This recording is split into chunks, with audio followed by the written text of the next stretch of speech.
Salam alik mehriban adamlar. Sağ gurgun oturur musunuz? Inha bugün sizin dünýäňizde ilham ýaýlatynyň ýakymlylygyny arzulap, ruhy çyragym ýaýlyma çykdy.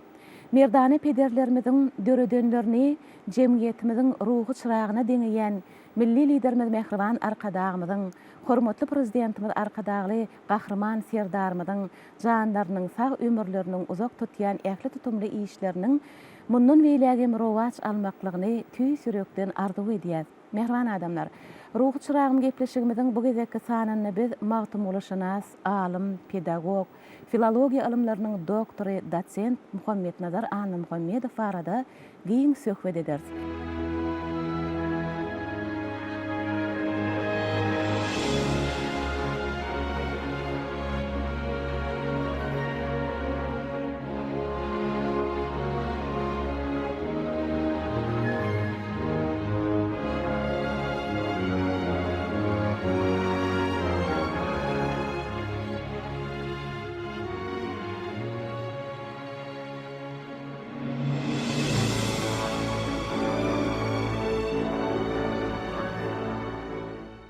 Häzir ruhy çyragymyň dowamyny söhbetdeşligimize gatnaşjak mihmanlar bilen hemem Muhammed Nazar Anna Muhammedowyň nesilleri bilen men sizi tanyş edip geçeýin.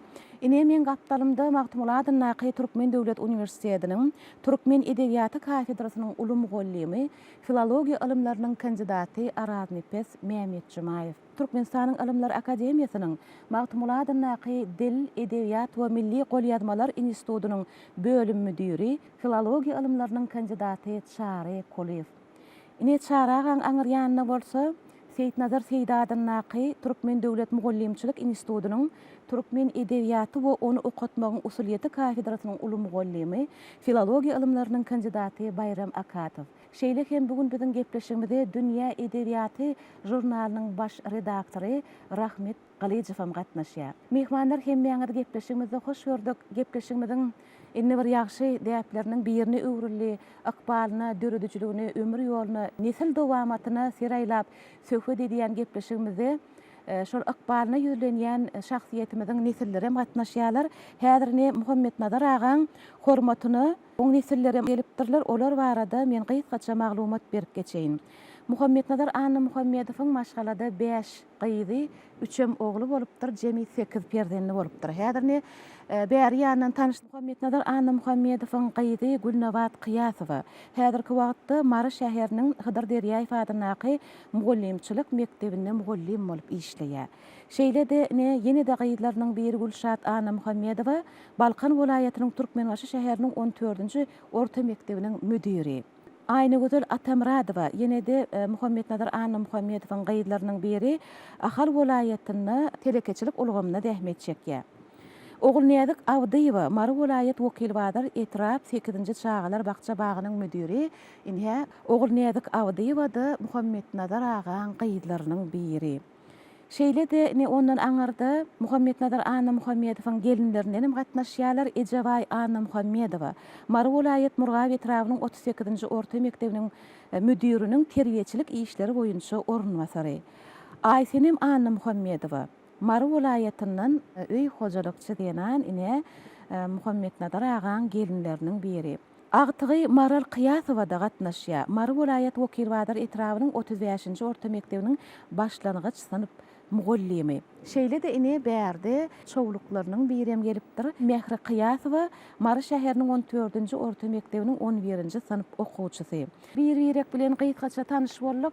Hemem bugün gepleşigimizde mehriban arkadagymyzyň başlanyş goýan halipa şägirtlik ýoluny eýerip biz Magtymul Naky Türkmen Döwlet Uniwersitetiniň ine bir näçe taleplerim çağırdyk mugallimleri bilen bilelikde gepleşigimizde gelip gatnaşýarlar. Söhbetimizde başlanyş goýaýsaňyz özüňiz Araz Nefes molum biziň ýurdumyzda Gahrman arkadagymyzyň diňe türkmen halkyna däl umumy adamzada nusgalyk öz boluşly döreden mektebi bar. O da tebigatyň adamzada beren zehininiň ýene-de insaniýete gönükdirilmegi üçin giň mümkinçilikler döredilip, halipa şägertlik ýoly dowam etdirilip, aslynda adamyň çekýän zähmetini, zihinini uly sarpa goýulyp, şeýle bir utgoşukly ömür saatlaşykly dowam edýär.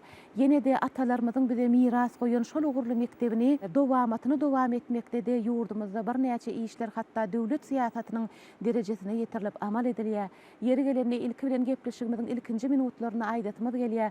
Hormatly prezidentimiz arkadaly gahrman serdarymyz paýhasly sözi nygmata deňeýär. Şeýlelikde Magtumuly dünýäniň akyllary diýen kitaby adamzada peşkeş bermeklik bilen şu gymmatly kitabyň altyn setirleriniň hataryny ine biziň ykbalyna ýüzlenýän, ylmy dörejiligini öwrenýän Muhammed Nazar Anna Muhammedow hakynda da kelamagy hormatly prezidentimiz ýüzlenip geçýär. Bu zatlaryň özi nesiller üçin, biziň hemmämiz üçin hem geçmişiň hem taryhyň bize goýan mirasyny çuňur doly öwrenip nesillere ýetirip dünýä ýaymaklykdaky bir öz boluşly nushawy mektepdir.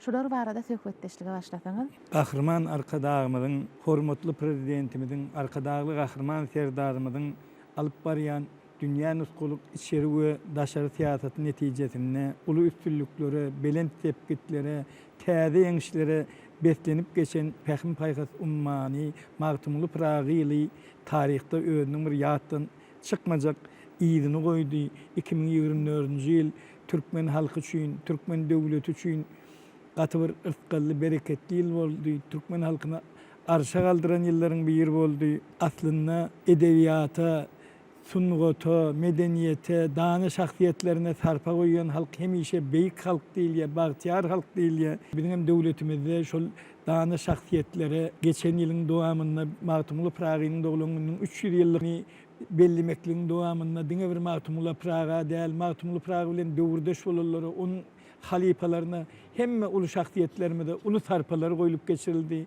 Olaryň atlary tutulup geçildi. Türkmen halky bir döwletli halk, ırtgally halk. 2025-nji halkara parahatçylyk we ynanşmak ýyly hem biziň döwletimize, biziň ýylymyza, türkmen ýylyna bir döwletlik bilen, ırtgallylyk bilen geldi. 2025-nji ýyly türkmen halky arkadagy gahrman serdarymyzyň, hormatly prezidentimiziň Magtumuly dünýäniň akyldary atly bir ajaýyp kitaby bilen garşy aldy. Biz Magtumuly dünýäniň akyldary atly kitaby ýüzümize sylyp, okap, Magtumula bolan hormatymyz, şahirlere, edebiýata bolan hormatymyz öňküden artdy. Bu ýytoncumyz öňküden beýgeldi. 8 bölümden ibaret bolan bu ajaýyp kitapda edebiýatymyz, sungatymyz hakynda gaty köp parasatly sözler aýdylýar. Aýratynam Magtumuly Pragynyň mektebi we türkmen magtumulşunaslary bölümine Magtumuly Pragyny öwrenen edebiýatçylar hakynda ýörüýte durulyp geçildi, magtumulşunatlar hakynda ýörüýte durulyp geçildi. Olaryň arasynda akademikler Baý Muhammed Garriýew, Berdi Kerbabaýew, Murat Anna Nepesow, professorlar, filologiýalaryň doktorlary, Zeliha Muhammedowanyň, Urwan Nurdugeldiýewiň, Seydat Aliýew Garriýewiň, Ahmet Mehmedowyň, Durdy Muhammed Nuraliýewiň, başga da köp sally alymlarymyzyň, ondan belli edebiýatçylarymyz bar. Ahmet Ahundow Gürgölli, Abdurrahman Mülkomanow, Geldi Nazarow, Ahmet Bekmuradow, şular ýaly köp edebiýatçylarymyzyň atlary ýörüýte getirilipdir.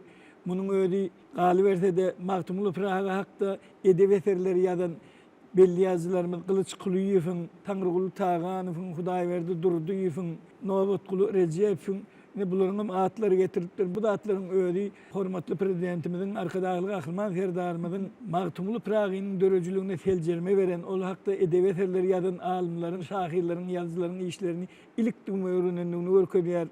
Şol magtumulşunatlaryň arasynda biziň şuňky gurugyna diýen belli edebiýatçymyz Muhammed Nazar Anna Muhammedowyň adynyň getirilmegi hem elbetde tebiği zat.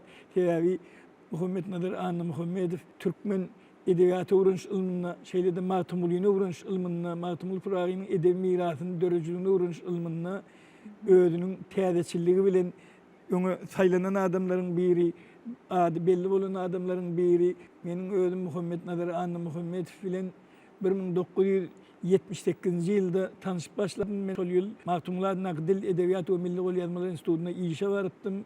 Şol wagtlar ol institut Magtumuly Dil we Edebiýat Instituty diýip atlandyrylýardy. Tanışlygymyz şonda başlandy ýöne Doğrusunu aytsak talip döwrümizde de biz Muhammed Nazar Ağa hakynda köp zatlar eşitdik. Bir de 18-nji asyr Türkmen edebiyatından sapak beren professor Kakajan Ataev ya da 19-njy asyr Türkmen edebiyatından sapak beren Hanul Tanrıverdiyev dagy Muhammed Nazar Ağa hakynda, onun kitaplary hakynda, ýazan ilmi işleri hakynda, makalları hakynda köp gurrun bererdiler. Olar okumagy matlagat bererdiler, öwrenmegi matlagat bererdiler, şondan uğralmagy matlagat bererdiler. Şo matlagatlara eýerip biz Magtumlar Dil Edebiyat we Milli Golýanmalar Institututyna işe barandan soň Muhammed Nazar Ağa bilen beýleki alymlar bilen tanışyp başladyk, söhbetleşip başladyk. Şol wagtlar Magtumlar Dil we Edebiyat Institututyna gaty belli alymlar bar eken, filologiýalaryň doktorlary Rahman Rejepew, Durdy Muhammed Nuraliýew, şular ýaly belli alymlar, başga da köp geçmiş edebiyatımda öğrenyen, mirasımda öğrenyen alımlar vardı. Muhammed Cuma Öğüdgeldiyev, Abdurrahman Mülkamanov, Ahmet Bekmuradov, Şah Muhammed Ganniyev. Ne şular ýaly alımların arasına düştük. Geldi Nadarov vardı. Şuların arasına düştük, öğrendik. Muhammed Nazar Ağa bilen aýratyn ýadymyzda galdy. Täýäbol ýaşlar bilen gatnaşygam gaty gowudy, söz alışýardy.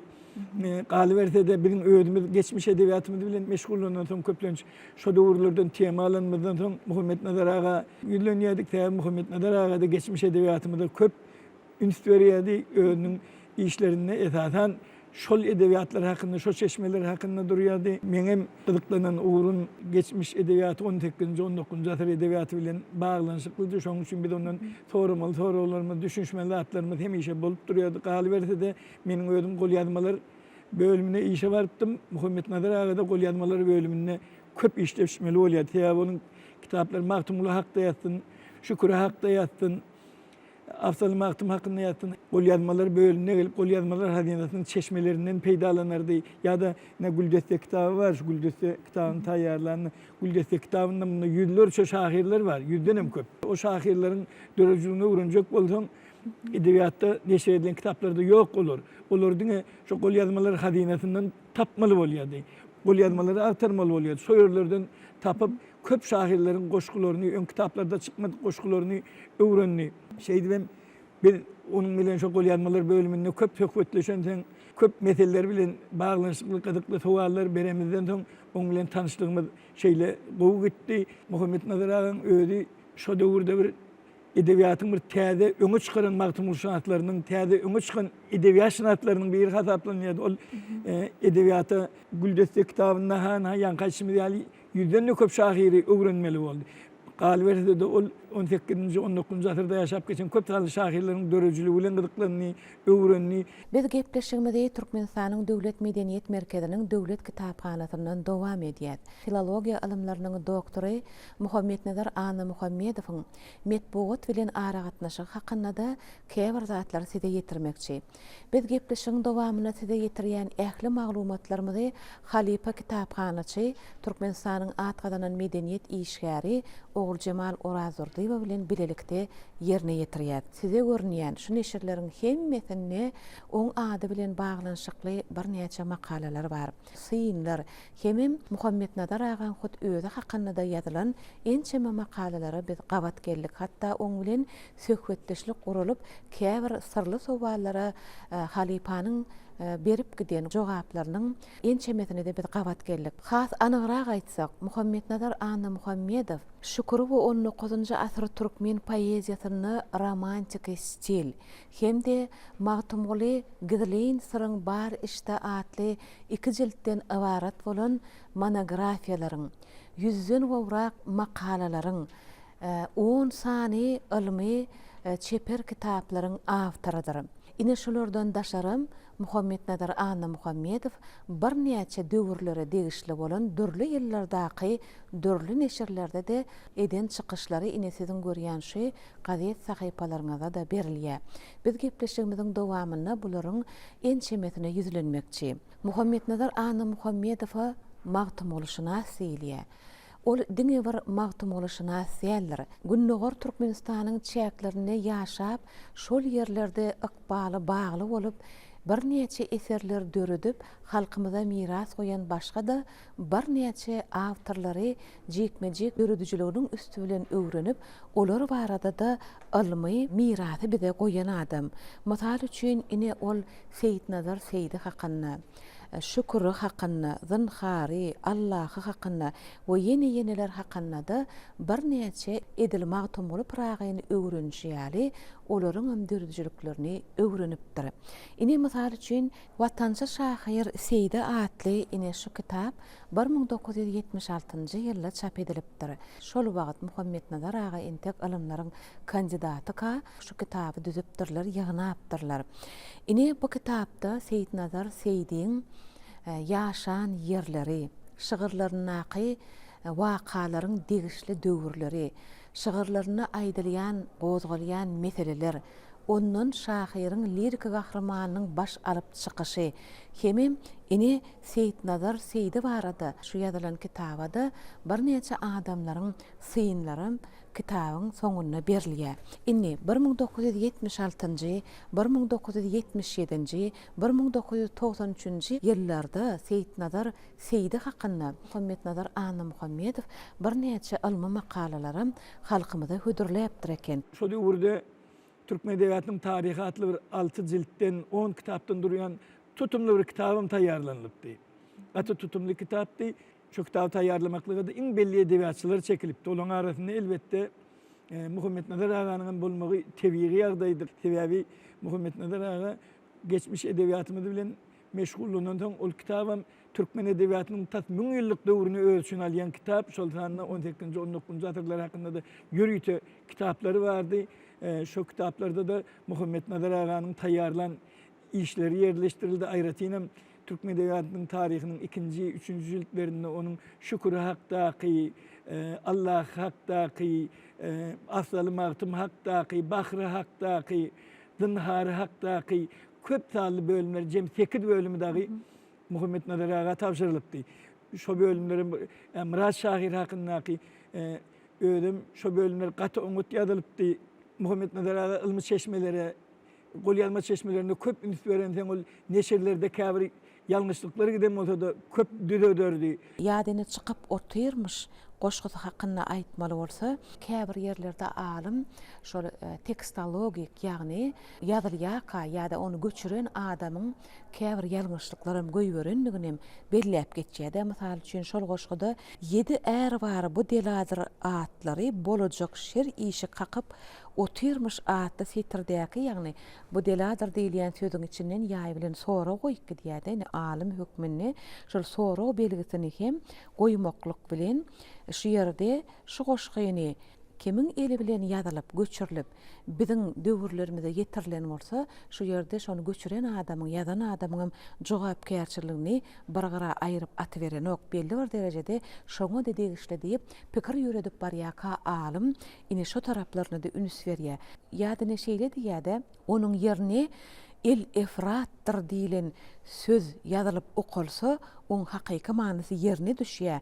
Hemem ol mertebeleriň tertibi bozulanok diýip alim belliýär. Şol mertebeliň özüniň bir näçe sany bölýär alim magtumulyň dünýäsini okamaklyk üçin. Egerde magtumulyň goşgalaryna syr bar bolsa, şol syrlaryň hemmesiniň gapdalyny azady bar diýip alim netije çykarýar. Sebäbi magtumulyň dünýäsindäki syrlar azadyň dünýäsindäki syrlardan gözbaş alýar diýär. Ine şu ýerde ýeri gelende bir zady belläp geçesimiz gelýär.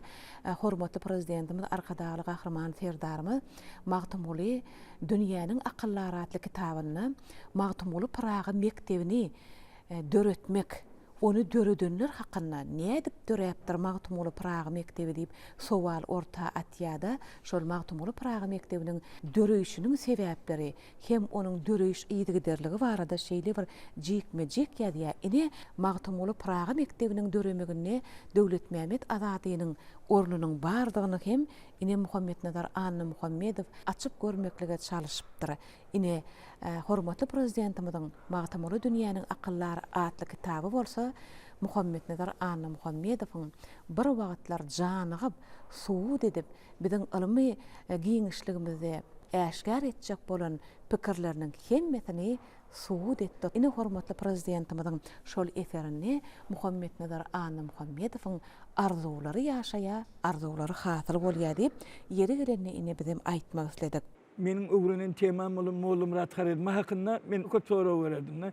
Şonam ol öwrenen eken ýazyp Hatta ki Türkmen Edebiyatynyň taryhynda berilýän Murat şair hakyndaky bölüminde Molla Murat Haredma hakynda da ýörüýte durup geçipdir. Iki Murat bolandan iki garşymalyk niýeti bilen şol hakda durupdyr. Galy berse 1962-nji ýylda Talibiň saýlanan eserleri çykypdy.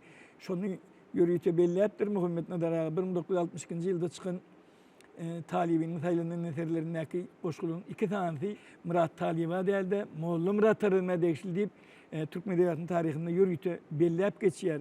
Bular ýaly çintgät etmek, inçeden teretmek Muhammed Nadar aga üren mahsus. Ol başga şairler hakynda da meselem Afzal Maktum hakynda ýadan ýerinde de Afzal Maktumyň bir bolsun toga bir diýipli bir goşgusy bar. Şo goşgusynyň şair Afzalyň saýlanan eserlerinde ýalňyşlyk bilen gidenligini görkezipdir. O ýerde onu kaýtagaty diýip at bilen gidipdir. Şular ýaly Muhammed Nadar aga bir içkinden seredýän adamny Muhammed Nadar aga hakda ýazylarynda köp ýerde belläbem geçýärler. Muhammed Nadar aganyň öýdi ýanky aýtdym men ýaşlary bilen köp tirkeşerdi, söhbetleşerdi. Şol handa ol küçt oýunyny ýaşlary bilen hem oýnardy. Dogrusyny aýtsaň o döwürde Matumlaryň Dili Edebiyat we Milli Bolýanmalar Institutynyň alimlarynyň köpüsi küçt bilen gyklanýan ekenler. Inde otursam Sapar Altaýew bolsun, Muhammed Şuma Weliýeldiýew bolsun, Sapar Kurönow bolsun, Gurban Ataýew bolsun, Ahmet Bekmuradow bolsun, köpüsi küçt bilen gyklanýar. Şunu Muhammed Nadar aga da kuşt oynardı. Öyle katı gıdıklanıp katı bir can koyurluk ederdi kuşt oynayanlara da.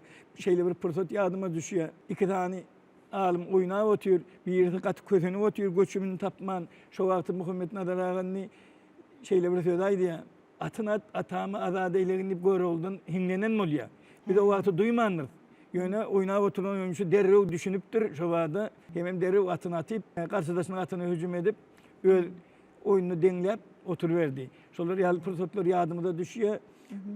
Diýjek bolýanym on küç dönem üşügi bardy. Latwiýa, Baltika ýurtlaryna da girip oýnap gelerdi. Edebiyat we Sunugat gazetynyň 1998-nji ýylda çykan sanlarynyň bir sahypasyny onuň açan gizliň syra atly bir makala bar. Bu makalany Gurban Murat Hojamuradow ýazypdyr. Şu Gurban Murat Hojamuradow alim bilen tanışlığından söz açıp başlaya. Şu iki insanın tanışlığı kuş tahtasynyň daşynda başlanılypdyr. Ine gepleşigimiziň dowamyny Muhammed Nadar Anna Muhammedowyň aýratyn kuşt oýnamaklygy söýünligi hakynda aýdyldy. Hemem bir näçe gedek professor muallimleriň arasynda aglan edilýän kuşt boýunça bätleşikleri, ýarışlara gatnaşyp ençeme gedek ýeňiji bolanlygy hakynda aýdyldy. Ine şolar barada metbuatyň sahypasyny çap edilen makalalarda, habarlarda da bir näçe gedek ýazylypdyr ekeni. Muhammed Nadar aga haçanna diye bilelikde ilkinci gedek kuşt oynanmady. Men ondan utulypdym diye. Gurban Murat Hojamuradow şu makalany ýazmaklyk bilen halipa alymyň ýene bir häsiýetini ýüze çykarýar. Haçanna kuşt oynanyny Gurban Murat Hojamuradow utandan soň şol utulan insanyň bir göwüni çökmezligi üçin oňa şeýle diýip ýüzlenýär. Gurban Murat aga şol uzak ýerlerden ýol söküp gelen adamın göwnüni ýykmaýyn diýip menden utulan bolaýdyňmy diýip ine maňa şeýle diýipdi diýär. Şeýlelikde Muhammed Nadar Anna Muhammedowyň şeýle ýokary adam kärçilikligini, hiç wagt adamyň ruhunyň peselmezligi üçin özüne garşydaş bolup kuşt oýunyny utulan adamyň ruhuny belenine götermeklik üçin eden aladasyny aýdyp ine şondan soň Muhammed Nadar agany utaýsam diýilen maksatlar bilenmi has hem golaýlap bir näçe gedek ýene-de kuşt oýunynyň başyna duşuşyp soň-soňlar bularyň diňe kuştuň başyndaky ýarşa gatnaşýan adamlar hükmündäki däl dogan ýaly gatnaşyga getirenlik hakynda söz açýar.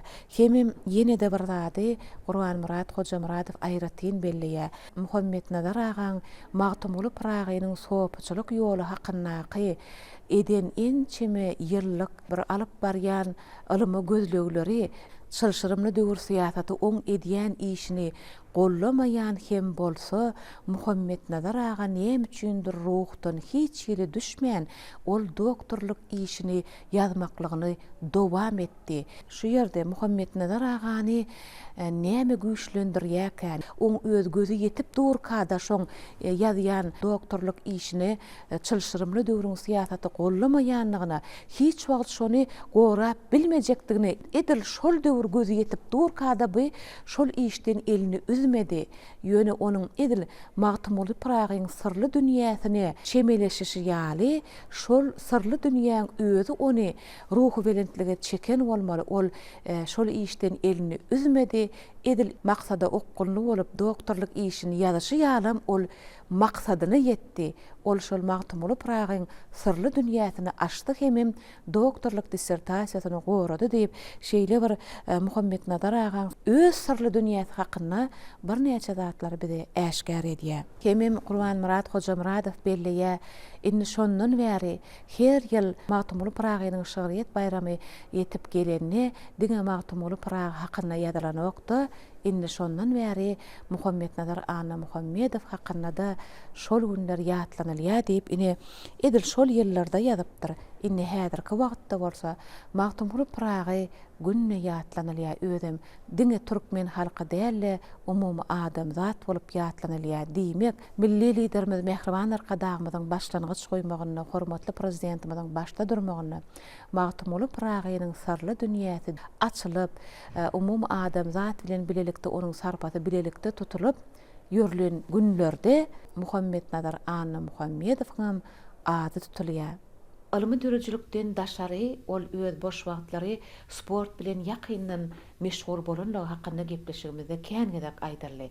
Ine biz şu Muhammed Nazar agaň öz bolşly öý muzeyine nazarymyz eglenenni oň iş stolunyň üstüne hanha şol kuş tahtasynyň bardygyna gözümüz düşüp oň ýeri gelenini ýetiresimiz geldi. Ussat kuşçy hem bolanlygyny pikir edýän alymlara kuş toýnamaklyk, kuştuň aýlawly, kynçylykly ädimlerini ätmeklikden baş alyp çykyp bilmeklik bir tarapdan wajyp ýaly, bir tarapdan şol başarjanlyk alymlaryň öz dünýäsine mahsus ýaly bolup görnýär. Şoň üçin biz şol kuş tahtasynyň söhbetine de barat eglenesimiz geldi. Hot Muhammed Nazar agaň öz eli bilen ýeňiş gazanyp üstünlük gazanmaklygy üçin ine kän pikir öwren ine kuş tahtasam Muhammed Nazar agaň iş stolunyň üstüne durun hä. Aradna pesmolum ýene de söhbetdeşligimize goşuly berersiňiz.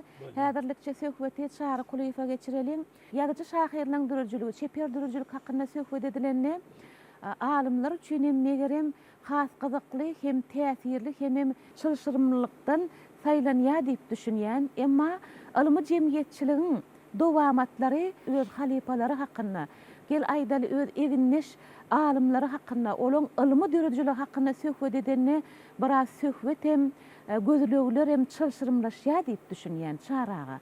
Siz Muhammed Nazar Ana Muhammedowyň ylmy gözleglerini näki tilsimlerini, usullaryny näme hilsir edýäňiz? Sağ olun. Men şu hali halipamız edil küçlü yerine aldı söhbetim. İlki şunu devam etmeli. Sebebi Muhammed Nazar ağa küçlü edebiyatı, çeper edebiyatı, ilmi, kalıverse de pedagogikany bir yere, bir göwre jemlep bilen adam. Küçlü ilýän ady şol ilim derejesinde, edebiyat derejesinde sylanady. Onu maglumatlyya ýatlamalaryny ýanky atynat diýip ýani gowy maglumat aýtdygy bir söhbetin gelşigi boldy. Aspiranturum Ahmet Bekmuratlara köp barar. Goňşuragym ýaşaýar. Onun Muhammed Nazar ağa şu ýerde köp görür. İkisem şomatlar doktorluk işine diýerdiler. Onun ikisem magtymly mesele. Benim şomatlar näme? Çaýçy da. Çaýlaryny demläp berýän, diňleýän, edebiýatyň görüňi diýär. Ol küç däl ol. O ýerde gep atışýarlar. Onda da edebiýatyň üstüne. Ilmiň üstüne gep atışýarlar da. Onun bir gezek Ahmet Bekmuradov sen neydi? Yaşıllıydı Sadrançnama'nın avtorunun karşısında oturanın bir duyan yok bu deydi. Sadrançnama kitabı var da Ahmet kuştaktı. Bekmuradov'un. Onun Muhammed Nazar Ağa diye Hedir diye sen atına minip kitabına mal kaçmalı vardı. Diyen oldu derine. Onun Ahmet diye utma için çıktım gıyrat üstüne diyen ol ya. O at göçüyordu. Onun şeydiğin görün diye aslında. Onun Muhammed Nazar Ağa diye Hedir diye şeydi çelev aytsak göçörü yerim yok. Kaçara perman deydirerim ben sana diye. Ol hemen oyun gidiyor. Edebiyatın Ha, dilini hem kuşta oynayıp ilmi, bara şol zatları birleştirip bilen adam deyip şunu için aydiyanlar. Onun şey Muhammed Nazar Ağa öz kitabında da belli mavtumulşnasları yatlıyor. Özüm genleri şolarla doğu demek olup, tirkesip, cedelleşip gören adamları bari var halife çınna aytmasa bolano. Ol asli ilme berilen adam edip bilýärdi. Men şuňa çöregiydim deyip ýokarak ýerine ýylmazak bolup, bukçak bolup durano.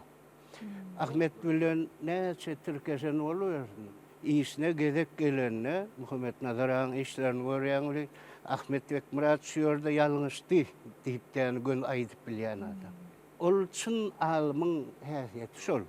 Ol başga zat değil.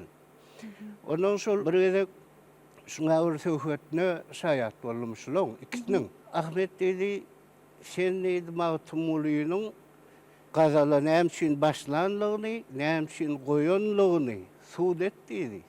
Men diýdi Mawtumulynyň näme gazalyň goşuga geçenligini aýdaryn diýdi. Onuň indi ünsverýäňli doğrudan şu işleri edipdir. Ne şu Mawtumulyň sırın barışda diýen iki kitabı şuna ünsverseňiz şu ýerde Mawtumuly näme gazaly golaýlar. Mawtumulyň bari ýok bir 36 tane gazaly bar eden.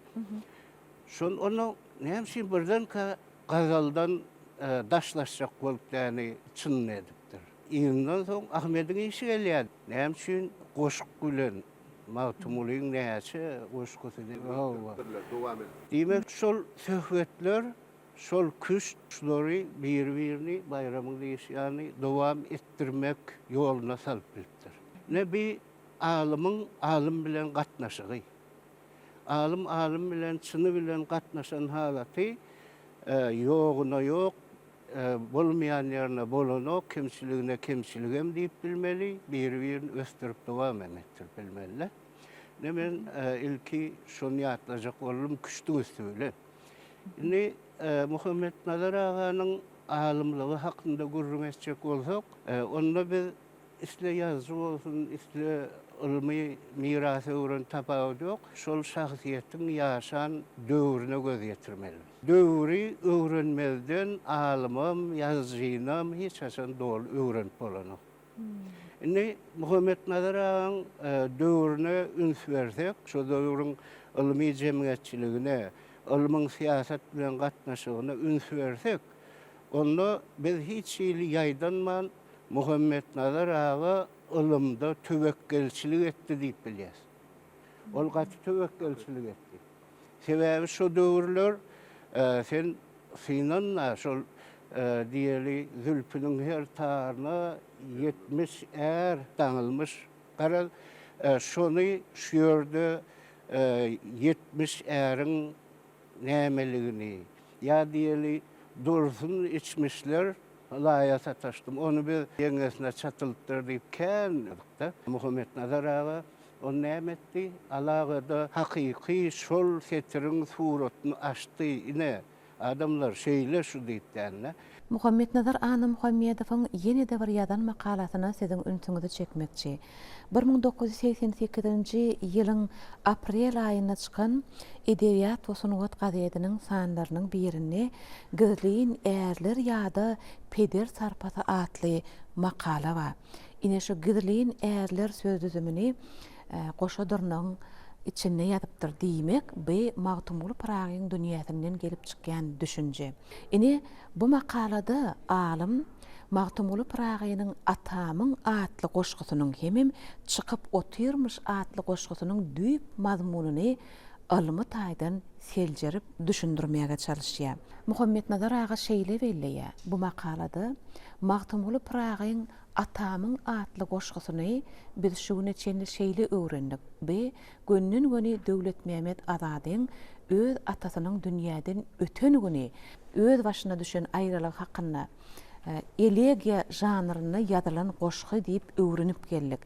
Ýöne bu Atamyň atly goşgy Döwlet Mehmet Azadyň dünýeden ötenigini şol gündören goşgy däl. Magtumly Pragy ony öz atasından aýry düşenden soň bir neçe wakalary öz başyndan geçirenden soň ýa-da pedersiz galan gol ýazmalaryň arasyny ençeme gijeleri günniýetleri ýaşandan soň özüniň durmuşdaky käbir meselelerini, sowallaryny, atasyndan tapýan jogaplaryny jogap tapman ençeme kıyınçılıkları baştan geçirenden soň Magtumly Pragyň ykbalyny öz atasynyň tutýan ornuny gözüňünde tutup, öz üçin arçan ýollary Döwlet Mehmet Azadyň halipalarynyň onun öňki Azadyň öz düşünýän pederleriniň dünýäsini düşünü bilmän, kıyınçılık çekip Magtumly Pragy Atamyň atly goşgusyny döretdi diýip suwud edýär. Mysal üçin şu ýerde alim ýene-de bir pikir ösürýär. Magtumly Pragy öz atasyny ýitirenni, şu Atamyň atly goşgusyny dol anyk aýdýar, peder ýetkisini dälle ussat ýetkisini nähili ejir çekýänligini Magtumly Pragyň şonu açyp görkezmeklige çalışýar. Ýadyna käbir misallar getirýär şunda Muhammed Nazar aga. Adam diye başına en yakın adamının ayrılığı düşenni. Zhukovski'den misal getirýär. Haçanda Zhukovski'nin elegiya janryna ýazylan şygyrlaryny okanyny edil özüne şonu okap barýaka öz başına düşen ahwal bilen baglanşdyryp özüne yakın zatlar tapýar. Emma Magtumly Pragyň Atamyň atly goşgusynyň birinji wendinden soň aňyryk geçenni ol eýýän bize düşnüksiz sözler bilen, düşnüksiz wakalar bilen dünýäsine çagyrýar. Muň sebäbi näme diýip belleýär. Ine oň sebäbi Azadyň dünýäden ötmek bilen bagly döreden elegi janryna goşgusy diýmeklik be darlyk edýär. Biz ony giň jahitde düşünmeli hem öwrenmeli hem geljekki nesillere şonu öwretmeli. Be mysal üçin aýdýar, peder ýetkisi hemem ussat ýetkisi diýen iki pikir orta çykarýar alim. Magtumly Pragy peder ýetkisinden hem ussat ýetkisini has hem öz ykbalyny gaty uly ýetkidigini şeýle kabul edipdir. Oly diňe men pederim ýetdi diýen manada däl, adamzadyň ussady ýetdi diýip ine Pragy şo derejede Atamyň atly goşgusyny beýan edipdir diýip alim bize täzeçe bir pikiri orta atýady, öwredýär. Alim hakda esasy atlaryň birini atlamaly bolsa, özüme şol Anna Muhammed Dağın ilmin hatirasyny, öz ilm mirasyny orta goýup tövekkelçilik edip bilen adam. Sebäbi şu döwre Magtumly hakda köp iş edildi. Ýöne herki diýişmeli, kim degdi maşdym etdi, kim gorkdy, bu zatlary gözläp oturmaly. Muhammed Nazaraň ýene bir ilmi häsiýetini ýatlasmy gelýär şu ýerde. Ol Magtumlysyna diýsek biz onu bärden aýdyrsa. Ol gat köp taraply alim. Mysal üçin häzir seredýän öňümizde gol ýazmalary dur. Seyretdim Kurban Nazar eri hakynda ýazan makalasy bar da. Onuň şonu geň ýeri bary bir Kurban Nazaryň Magtumly hakynda goşgusyny alyp berýär. Onuň diýjek bolýanym Muhammed Nazar aga halife şol öz işlerini çeperçilik diýilýän mesele gaty şuňa aralaşýar. Rihmada, kapyada, sazlaşykda däl çeperçilikkä, deňeşdirmede däl çeperçilik diýilýän zat eserin ideýasyny şonu gözläň çeperçilik şu ýerde ýatyr diýip onu Gurban Nazar näme diýär Mahtumula ýüzlenýär-de. Ay men ýa şu sen kapýaňam näçe ýyl gözledim, rihmaňam gözledim, ýöne bilemok men sana gulaýlaşýanmy ýa daşlaşýanmy diýär-de. Alym bilen şahyryň pikiri bir ýola sirikýär-de. Ne şoňaly iň bir ownuq zatlarym ol dünýä edebiýat, dünkü edebiýat hakda gurrun edipdir alym. Bary bir öz janyny ýakýan meseleni tapyp edipdir-de. Diýmek Muhammed Nazar agada öz goýýan, öz başlan meselesine wepalyk bar. Bir batyrlyk, bir şol wepalygyny hökmaniýatlamaly. Onuň ýene bir zat diýesim gelýär, men şu umumy işlerden özümçe çykaran netijemi aýdýanlar. Muhammed Nazar agaň ýene bir geň ýeri duýgu diýilýän mesele ýüzlenşige. Duýgu diýilýän bilýärsen mänem ol şygyryýatyň, poeziýanyň bar durky duýguda da. Duýgusuz goşky ol işsiz gülýäli bir zat. Onuň şunda Mahtumula gezek gelen, onda da soğupçuluk meselesinde Muhammed Nazar ağa näme diýär? Duýguny görediýän zat bar. Duýguny owdanlaşdyrýan zat bar diýär. Ondan duýguny joşurýan zat bar. Duýguny bukýan zat bar diýär. Ine arasda çyn poeziýanyň keşfişi, şoňa sözlemi Halipaň, çyn poeziýanyň keşfişi. O Lokman Mahtumul hakda däl. Ol umumy şöhret hakda şeýle. Duýguny görediýän zat şahyryň görüp biljiligi. Näme görýär? Nirede näme? Mysal üçin saňa maňa oňa täsir edip biljek näme ol? Ilki öz halyny ortaklap, öz halyny oda ýakmaly. Ondan şol ot töwerege degmeli. Ondan şu sırlı bolmaly diýilýän ýeri barda. Ýene de ol sırsyz setir şu günem, düýnem ol şygyryýat däl ol. Hökman sır bolaýmaly.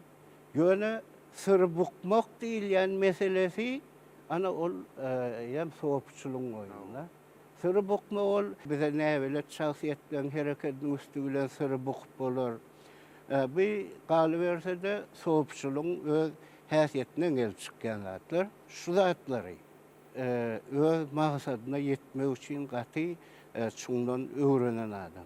Mehriban adamlar, Ussat Mugallim, meşhur alim, filologiya ilimlerinin doktory Muhammed Nazar Anna Muhammedowyň zähmet çeken ýyllaryny, ömrüni, dürüdüçiligini, ilmi giňişlikde bitiren hyzmatlaryny hatyralap, hormatlap, biz oň zähmet çeken ojaklarynyň biri bolan inhe Seýit Nazar Seýdadyň Naky Türkmen Döwlet Mugallimçilik Institutuna geldik. Muhammed Nazar Anna Muhammedow 1979-njy ýylyň iýun aýynda ineşi Seýit Nazar Seýdadyň Naky Türkmen Döwlet Mugallimçilik Institutuna gelip işe başlaýar.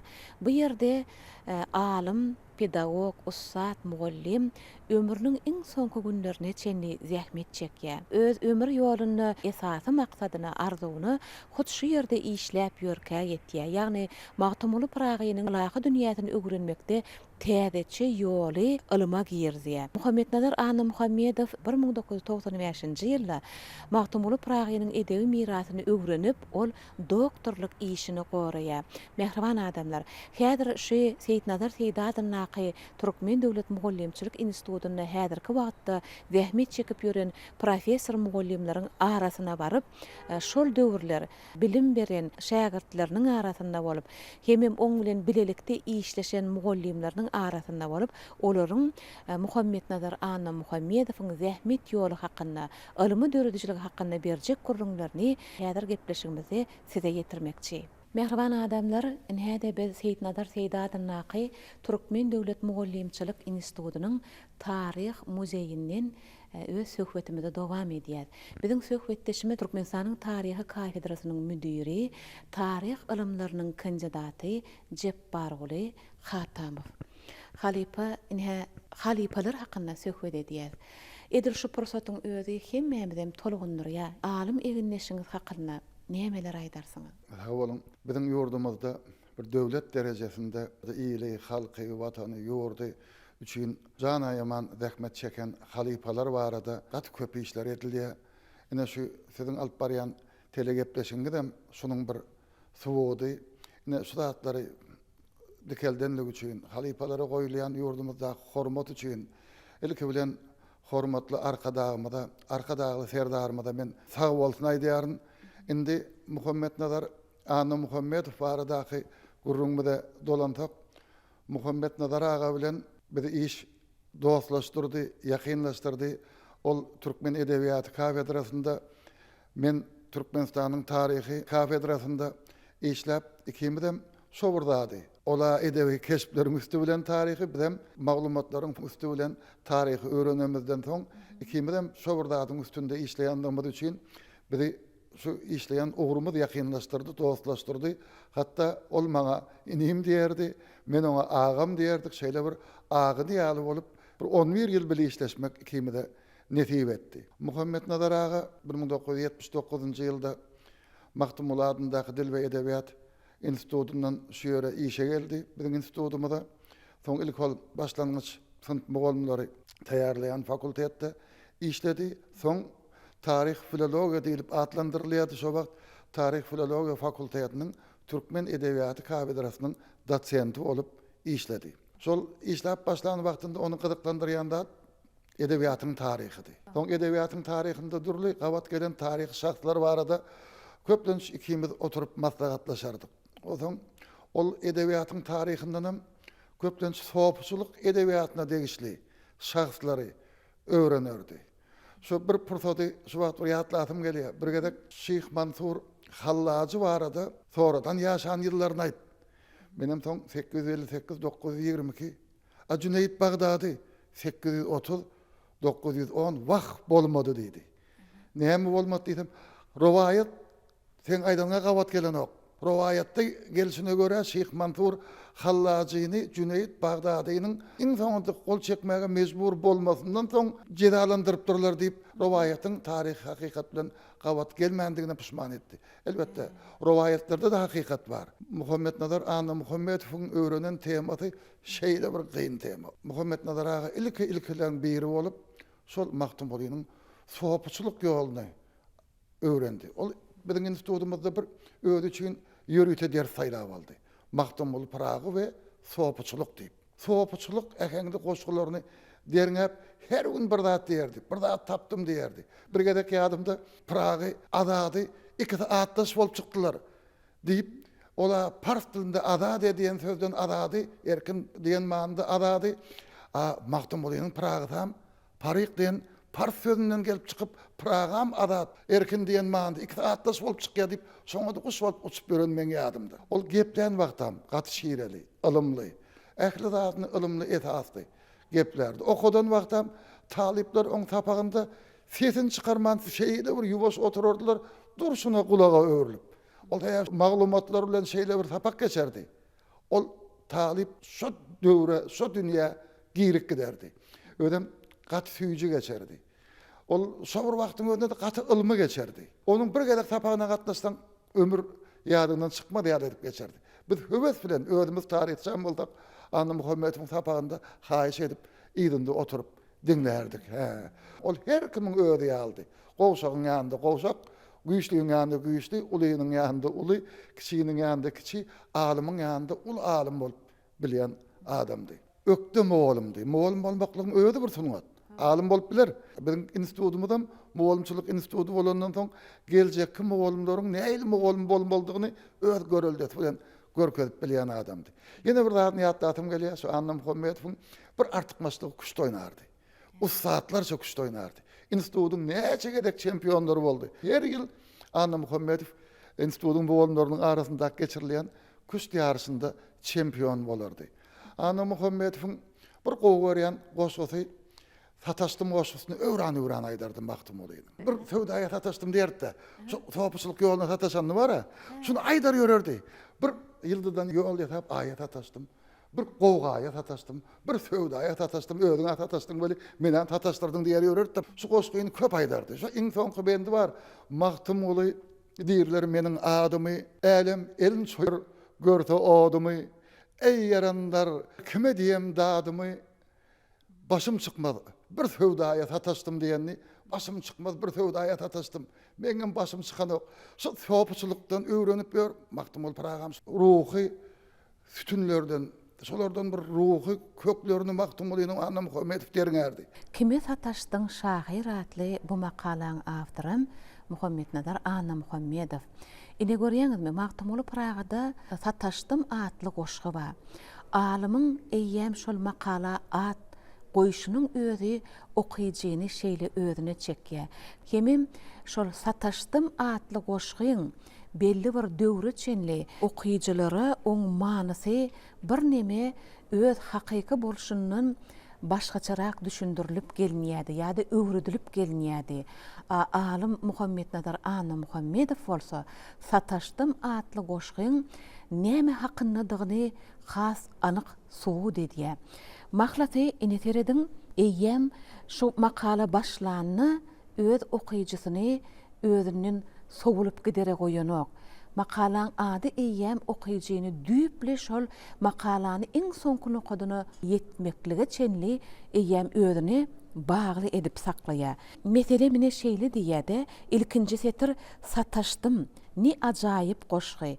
Diňe Maktumgulyň kalamyndan çykyp biljek goşgy diýip, alim eýýäm şol sataşdym atly goşgyny diňe Maktumguly ýazyp biljekdigini, şol wakaňam başdan geçirmäňem diňe Maktumguly Pragyň dünýäsini kybap bolup biljekdigini eýýäm äşgär etýär.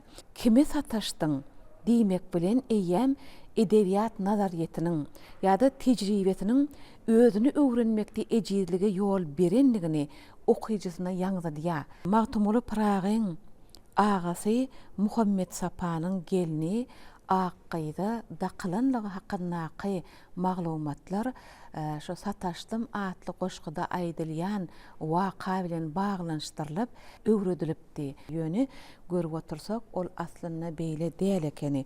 Hatda Maktumguly Pragy kime sataşanlygyny özü hem bilenok.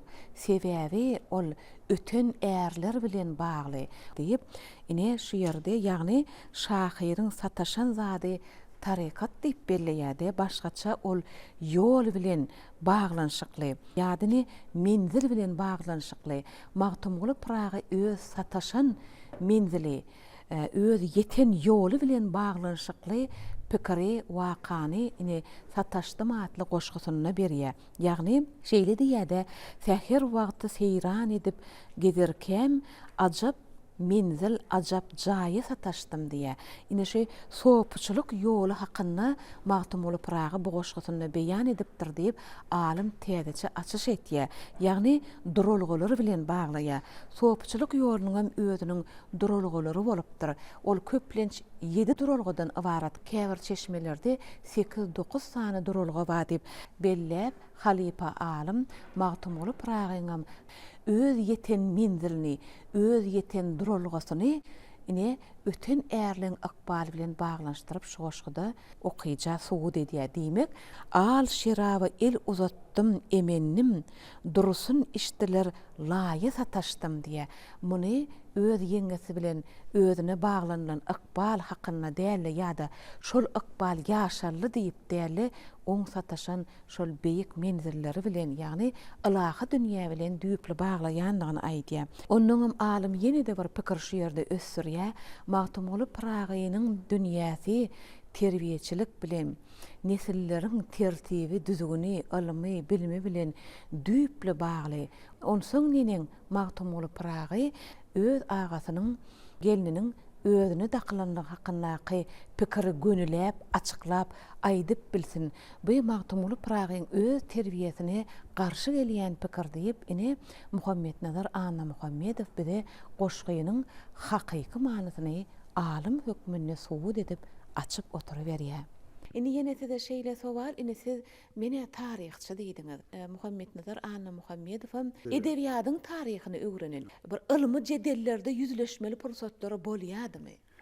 Köp bolardy. Köp jedelleşerdik. Ol men size bir zat aýdaýyn, edebiýatçy alimlaryň içinde edebiýaty tarih bilen bağlanıştırıp öwrenýän edebiyatçılar has güýçli bolýa gidiberýär.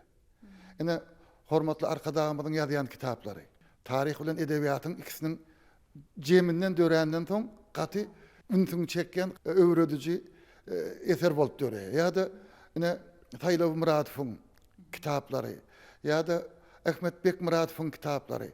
Ene sol tarih bilen edebiýaty bağlanışdyryp öwrenen alimlaryň içinde naýbaşlarynyň biri Muhammed Nazar Anna Muhammedow boldy.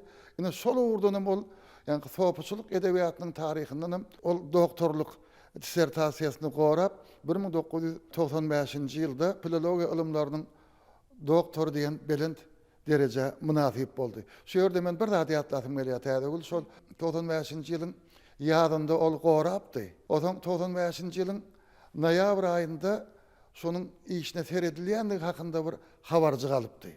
Şu habar alan wagtynda Muhammed Nazar ağa hastahanada ýatyrdy. Şoňa şeýle bir begenen pursat men ýadymda. Ol gaty ula alymdy.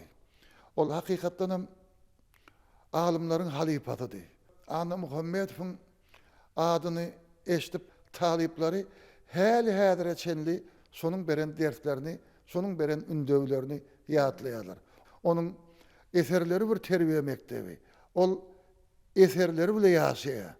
Özüniň talipleriniň ýatlamalarynda ýaşaýar. Biziň ýatlamalarymyzda ýaşaýar. Häsiýeti näme geldi? Häsiýeti gaty ýumşakdy. Ondan bir agyr söz ömür hiç eşden adam ýokdy. Şonu ýatlasaň islendik biziň şoňla işleşen adamlar ilki ýylgyryp başlarlar. Sebäbi biz 45 minutdan geçerdik o wagt tapagy. 45 minut tapamady okutup destine şoň ýanyna ylgardyk. Ary kesmede şoň bir geplerini, gülkili aýdýan sözlerini dinlemek üçin. Ol töwereginde adamlary üýçürip toy şagalan märekäniň üýşmelegiň bedegidi. Häzirem şoň mehirli keşfi, şonça ýylynda bir 30 ýyl çemet wagt geçipdir. Şoň mehirli keşfi häzirem gözümde dur. Onu diýip ol degişken nemek? Aty degişken adamdy. Şeýle bir degişmeleri aýdardy. Şoň degişmelerini häzirem institutyň bolanlary öz aralarynda aýdyşyp berdi. Der gadyryn dergär bilerdi. Hormatly arkadaşymyň özü bir uly alim. Şoň üçin öňkü geçen halipa alimlaryň hormatlanylmagy, derecelenilmegi, ýatlanylmagy, döwlet siýasatyna öwrülmegi. Döwlet derejesinde şol hormatlanylmagy, derecelenilmegi, olar üçin seýilgäkler, heýkelleriň oturdylmagy, ýatlanylmagy, telegepleşikleriň ýazylmagy. Hormatly prezidentimiziň kitaplaryny, arkadaşymyzyň özüniň kitaplarynda olary ýatlamagy. Bu iýem hemmäni uýtandyrýar, gowandyrýar. Bizedem bundan beýlägen bir döredüzlükli işlemäge bize bir itergi berýär. Terge berýär, hawa. Jep bar geldim oğlum. Ine töwerege seredýän şu institutyň tarih muzeyi kenne. Muzey barada da kelamagy yer geleni aýtsak. Şu muzeyiň döremegem hormatly arkadaşymyz bilen baglanşykly. Hormatly arkadaşymyz tapşyryklarynyň birinde her bir ýokary okuw jaýynyň özüniň muzeyleri bolmalydygy barada tapşyrypdy. Ine şol tapşyrygy ýerine ýetirmek üçin biz tarihçiler şu muzeyi döretdik. Munda diňe bir tarihi, etnografiki, arheologi maglumatlar däl, eýsem ýurdumyzyň şu günkü gününe degişli maglumatlary hormatly arkadaşymyzyň kitaplaryny, hormatly prezidentimiziň kitaplaryny, öz ýazan kitaplarymyzy, öz ýeten üstünliklerimizi görkezýän bir muzey döretdik. Ýöne men täze şu ýerde bir zat aýdasym gelýär. Hormatly arkadaşymyz şu institutymyza gelen wagtynda şu institutymyz üçin bir täze binany gurmak barada pikir aýdypdy. Şoň pikiri häzir durmuşa geçirilip biziň Seýit Nazar Seýidi adyndaky Türkmen Döwlet Mogolumçylyk institutymyzyň täze binalar toplumy gurulýar. Institutymyzyň şol täze binalarynda jemi 6 sany muzey boljak. Muhammed Nazar Anna Muhammedow ýaly halipalaryň hem iş pursatlary, suratlary, şolardan galan ýadygärlikler şu muzeýimizde de yer aljakdygyny aýdasym gelýär. Ine şeýle tarihimizi, medeniýetimizi, milli mirasymyzy, edebiýatymyzy öwrenmäge, öwretmäge döredýän ajaýyp şertler üçin gahrman arkadaşymyza, arkadaşly gahrman serdarymyza tüýs ýürekden sag bolsun aýdýar. Janlary sag, tutumly işleri rowaç bolsun. Şeýle bolsun, köp sag bolan. Söhbeti rahmet gylyjak siz bilen dowam edäýsek, ýa-ni gurrumynyň dowamyny Şary Kulew şeýle belledi. Muhammed Nazar Anna Muhammedowa diňe magtym boluşyna simek ýeterlik däldir diýdi. bir näçe şahsiýetleriň dörejiliğine yüzlenipdir, öwrenipdir, bir näçe edebi miras goýupdyr. Siz özüňiz Dünýä Edebiýaty jurnalyna zähmet çekýäňiz. Dünýäň edebiýaty bilen söz arkaly günnelik yüzleşýäňiz, ony halkymyza ýetirýäňiz. Muhammed Nazar Anna Muhammedowyň ilmi dörejiliğine dünýä yüzlenmesini siz nähilräk gözüňize getirýäňiz. Hemem Anna Muhammedow bilen sizi birikdiren ilim ýolumy, edebiýatyň haýsy ugurlary, umman ýakynlyk nämeden ibarat bolan nämeler halkymyza şu ruhy çyragym gepleşiginiň üstü bilen ýetirmekligi siz maksat edindiňiz. Sağ olun, doğrudan Halife Ali Muhammed Nazar, Anna Muhammed hakkında bizim özümüzde de ýagşy ýatlamalar, ýagşy täsirler ören köp. İlkincilerinin biri Türkmenistan Ilmlar Akademiýasynyň Mawtumulatynaky Dil Edebiýat Institututyna ýazyrky Ilmlar Akademiýasynyň Mawtumulatynaky Dil Edebiýat we Milli Golýazmalar Institutu bolupdyr. Şonda mawtumulşynas alimlaryň ýany işlemek meýesser edenne mawtumulyny öwrenjek bolsak şol döwürde ýagny Abdurrahman Milkomanow, Anadurdy Everen Fiýaly, Anadurdy Molla Şahir ady bilen meşhur bolan edebiýatçy alimlaryň ýany işlemek meýesser edenne şol alimlaryň mawtumulynyň dörejiliğine has giňişligini düşünmek üçin iň esasy salgılanýan alimlaryň biriniň gösgöni Muhammed Nazar aganyň kitaplarynda şol eserlerden anyk göz ýetirdik. Sebäbi şol ýerde 1990-njy ýylyň mart aýynyň birinde şol bölüme işe kabul edildim. Şonda eýem mawtumulyny öwrenmekçi bolsak, hökman öwrenilmeli. Şoňa mawtumuly eltýän edebiýatlar hakynda, edebi çeşmeler hakynda gurrun goz bolanna bir näçe ilmi eserler bilen birlikde maslahat berilýän kitaplaryň biriň gönlüň Muhammed Nazar agaň kitaplardy. Mawtumuly gizli insanlaryň barışda diýen adly kitap bolupdyr. Ýöne bu söhbete girişmeden öňürti men ilki arkadaşly gahrman serdarymyzyň Mawtumuly dünýäniň akıllary adly kitabynaky käwir sözlerini aýratýan mysal edesim gelýär. Sebäbi hormat prezidentimiz şol kitabyny aýtýar. Her zadyň öz edebi bar diýär. Almaň bir edebi şu orda ilmi işleri eden alimler hormat bilen ýatlamak diýär. Şo ýanky Araz Nefes Mollumyň aýdyşýaly bir näçe alimlary ýatlaýar. Şoň arasynda da Muhammed Nazar, Anna Muhammedowyň adyny hem de onuň eden işleri hakynda täsirli esasy eden işleriň manyny açyk görkezýän sözleri beýan etdi. We almaň edebi, almaň hormaty şol orda şakaçyny kim nähil işleri ýerine ýetiren bolsa olar awra bilen ýagşy söz bilen ýatlamak şo ilmiň iň esasy edepleriniň iň birinji edepleriniň biri. Eger insan ilmiň şol ýerine ýetirbilýän bolsa onuň öňüne ilmiň basgynçaklary, ilmiň derwezeleri has giňişligini açylýanyny görkezýär. Mawtumlar düşünmek wagtda aýdylany men şu ýerde iki sanzady esasy belli geçesmeli. Birincisi ýanky mawtumulyny öwrenş bölümçesinde işlän döwründe şol ýerde Abdurrahman Milkomanow mawtumulşynas alimlaryň biri hormat prezidentimizin kitabyna da ady hormat bilen ýatlanýar. Mawtumulynyň köp sanly eserlerini, goşgularyny asl nusgasyndan ýani gol ýazmasyndan okap kitap görnüşine neşir edilmegine gatnaşan, uly goşan alimlaryň biri beýleksem Anadurdy Molla Şahir ady bilen tanylýan Anadurdy Everen. Ne iksany ägerdiň ýanyna işlemek, olaryň mawtumuly hakyndaky garaýşlary, pikirleri bilen tanışmak meýesser etdi. Ne şol ýerde mawtumulynyň goşgularyny dogry, düzgün okamakda, sözleriniň hakykatdan okalşy ýaly. Mysal üçin häzirki döwretçenli mawtumulynyň köp sanly neşirleri, köp sanly eserler terjime edildi. Ýöne käwir sözleriň okalşynda, ýani arab partilerinden geçen sözler ýa-da türkmen diline mahsus olan gadymy döwürde has köp ulanlan, ýöne häzirki döwürde ulanşdan galan gadymrak sözler bolany şolaryň dogry okalşyny alamyzda köplen salatda Abdurrahman Milkomanow esasy sözlerini näkil okamalygyny öwretýärdi. Hem de Muhammed Nazar agaň taýýarlan işlerine salgılanmagy, mawtumuly wagtda mawtumulynyň goşgularyna salgılanjak bolsaň şu alimiň eserlerinden uraly ber, şu dogry okalanlar diýip maslahat berýärdi. Sebäbi käwir sözler bolýar, ýekeje söz, ýekeje harpyny ýitdemizde mawtumula düşünmek, mawtumula bolan garaşmy diýünden tapawut edip bilýär. Mysal üçin mawtumulynyň öz goşgularyna da bar. Akyl hem de akylly ýen söz bar. Iki tane. Taç mawtumulyň bir goşgutyna akyl pikir et her haçan ýa. Pikir edip bolýar, ýöne akyl edip bolanok. Ol aslynda gol ýazmasyny okanyňda şol ýerde akylly diýip ýazylyr. Akyl ýen söz akylly, akyllar diýen manyny berýär. Şoň üçin ey akyllar adam, ustadlara akly ýetirip bilýän adam, pikir et her kaçan 100 gonan var, 100 göçen ýankyýaly ýekece söz, şoň ýaly tapawut etýän sözler we ýekece sözüň özüne eýýän many diýilen tapawut etip bilýär. Şoň üçin ana Magtumulynyň goşgularyna düşünjek bolanmyzda hakykatdan hem şol uzun çekimleme, gysga çekimleme ýa-da sözüň özü dogry okalyp durma, okalmanyrmy, käwir sözler setirler bolýar. Mysal üçin ýekece harpyny ýa köýüni gol ýazmadaky ýekece nokodyny ütdeýän goly many diýinden başga manyny berebilýär. Şoň üçin Magtumula düşünjek bolsa ilkinji nowatda onun öz setirlerini, sözlerini has dogry okamaly bolýar. Şoň üçin Abdurrahman Mülkamanov dagy, Anadur Molla Şahir dagy şol öz eserlerine, ýani Magtumulynyň goşgularyna, setirlerine salyglanmaly bolanmazda Muhammed Nazar aganyň hem-de şoň bilen bilerikde beýleki alimlaryň taýýarlan ygtybarly gol ýazma neşirlerine salyglanmagy maslahat berýärler. Esasen şu işlerin netijesinde şu 1992-nji, 93-94-nji ýyllarda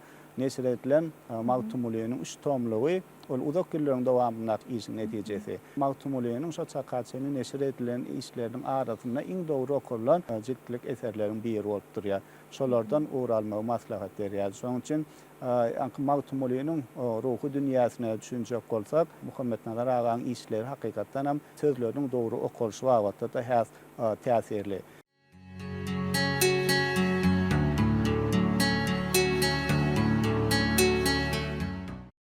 Magtumuly şeýle diýär. Magtumuly sırrym çokdur, men neýleýin açan ýokdur diýip.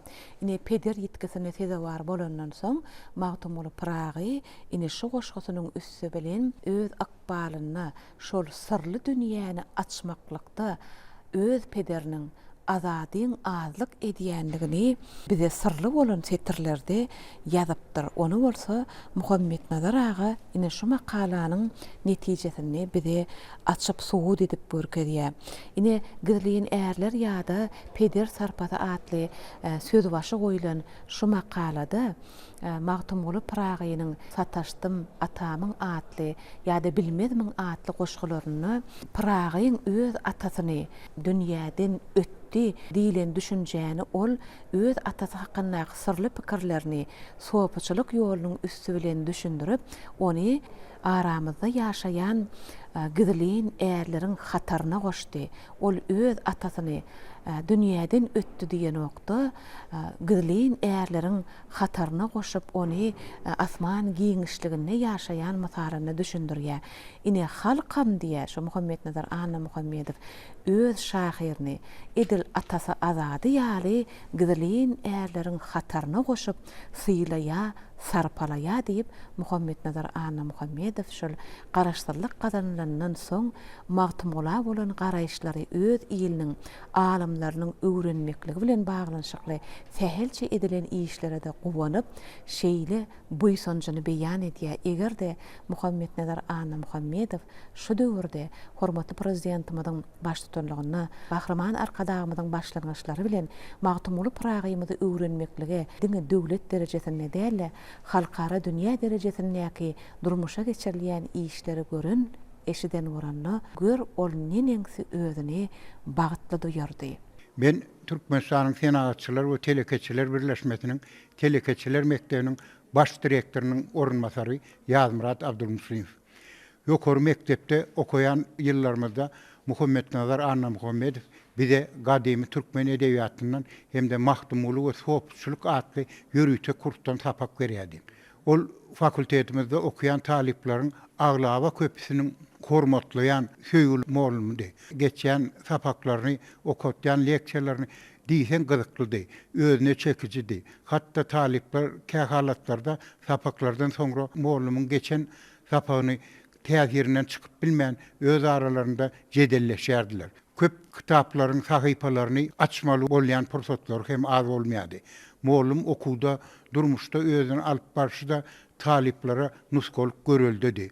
Häzir günlerde Seyit Nazar Seydi adyndaky Türkmen döwlet molumçylyk ýokary okuw mektebiniň türkmen dili we edebiýaty we olary okutmagyň usuliýeti kafedrada ýurdumyzyň ýörüýte orta umum bilim berýän orta mekteplerinde halipamyzyň şagirdleriniň ulu topary bu hormatly käri münasip dowam etdirmegi de molumyzyň boşandı var diýsek ýalňyş bolmaz.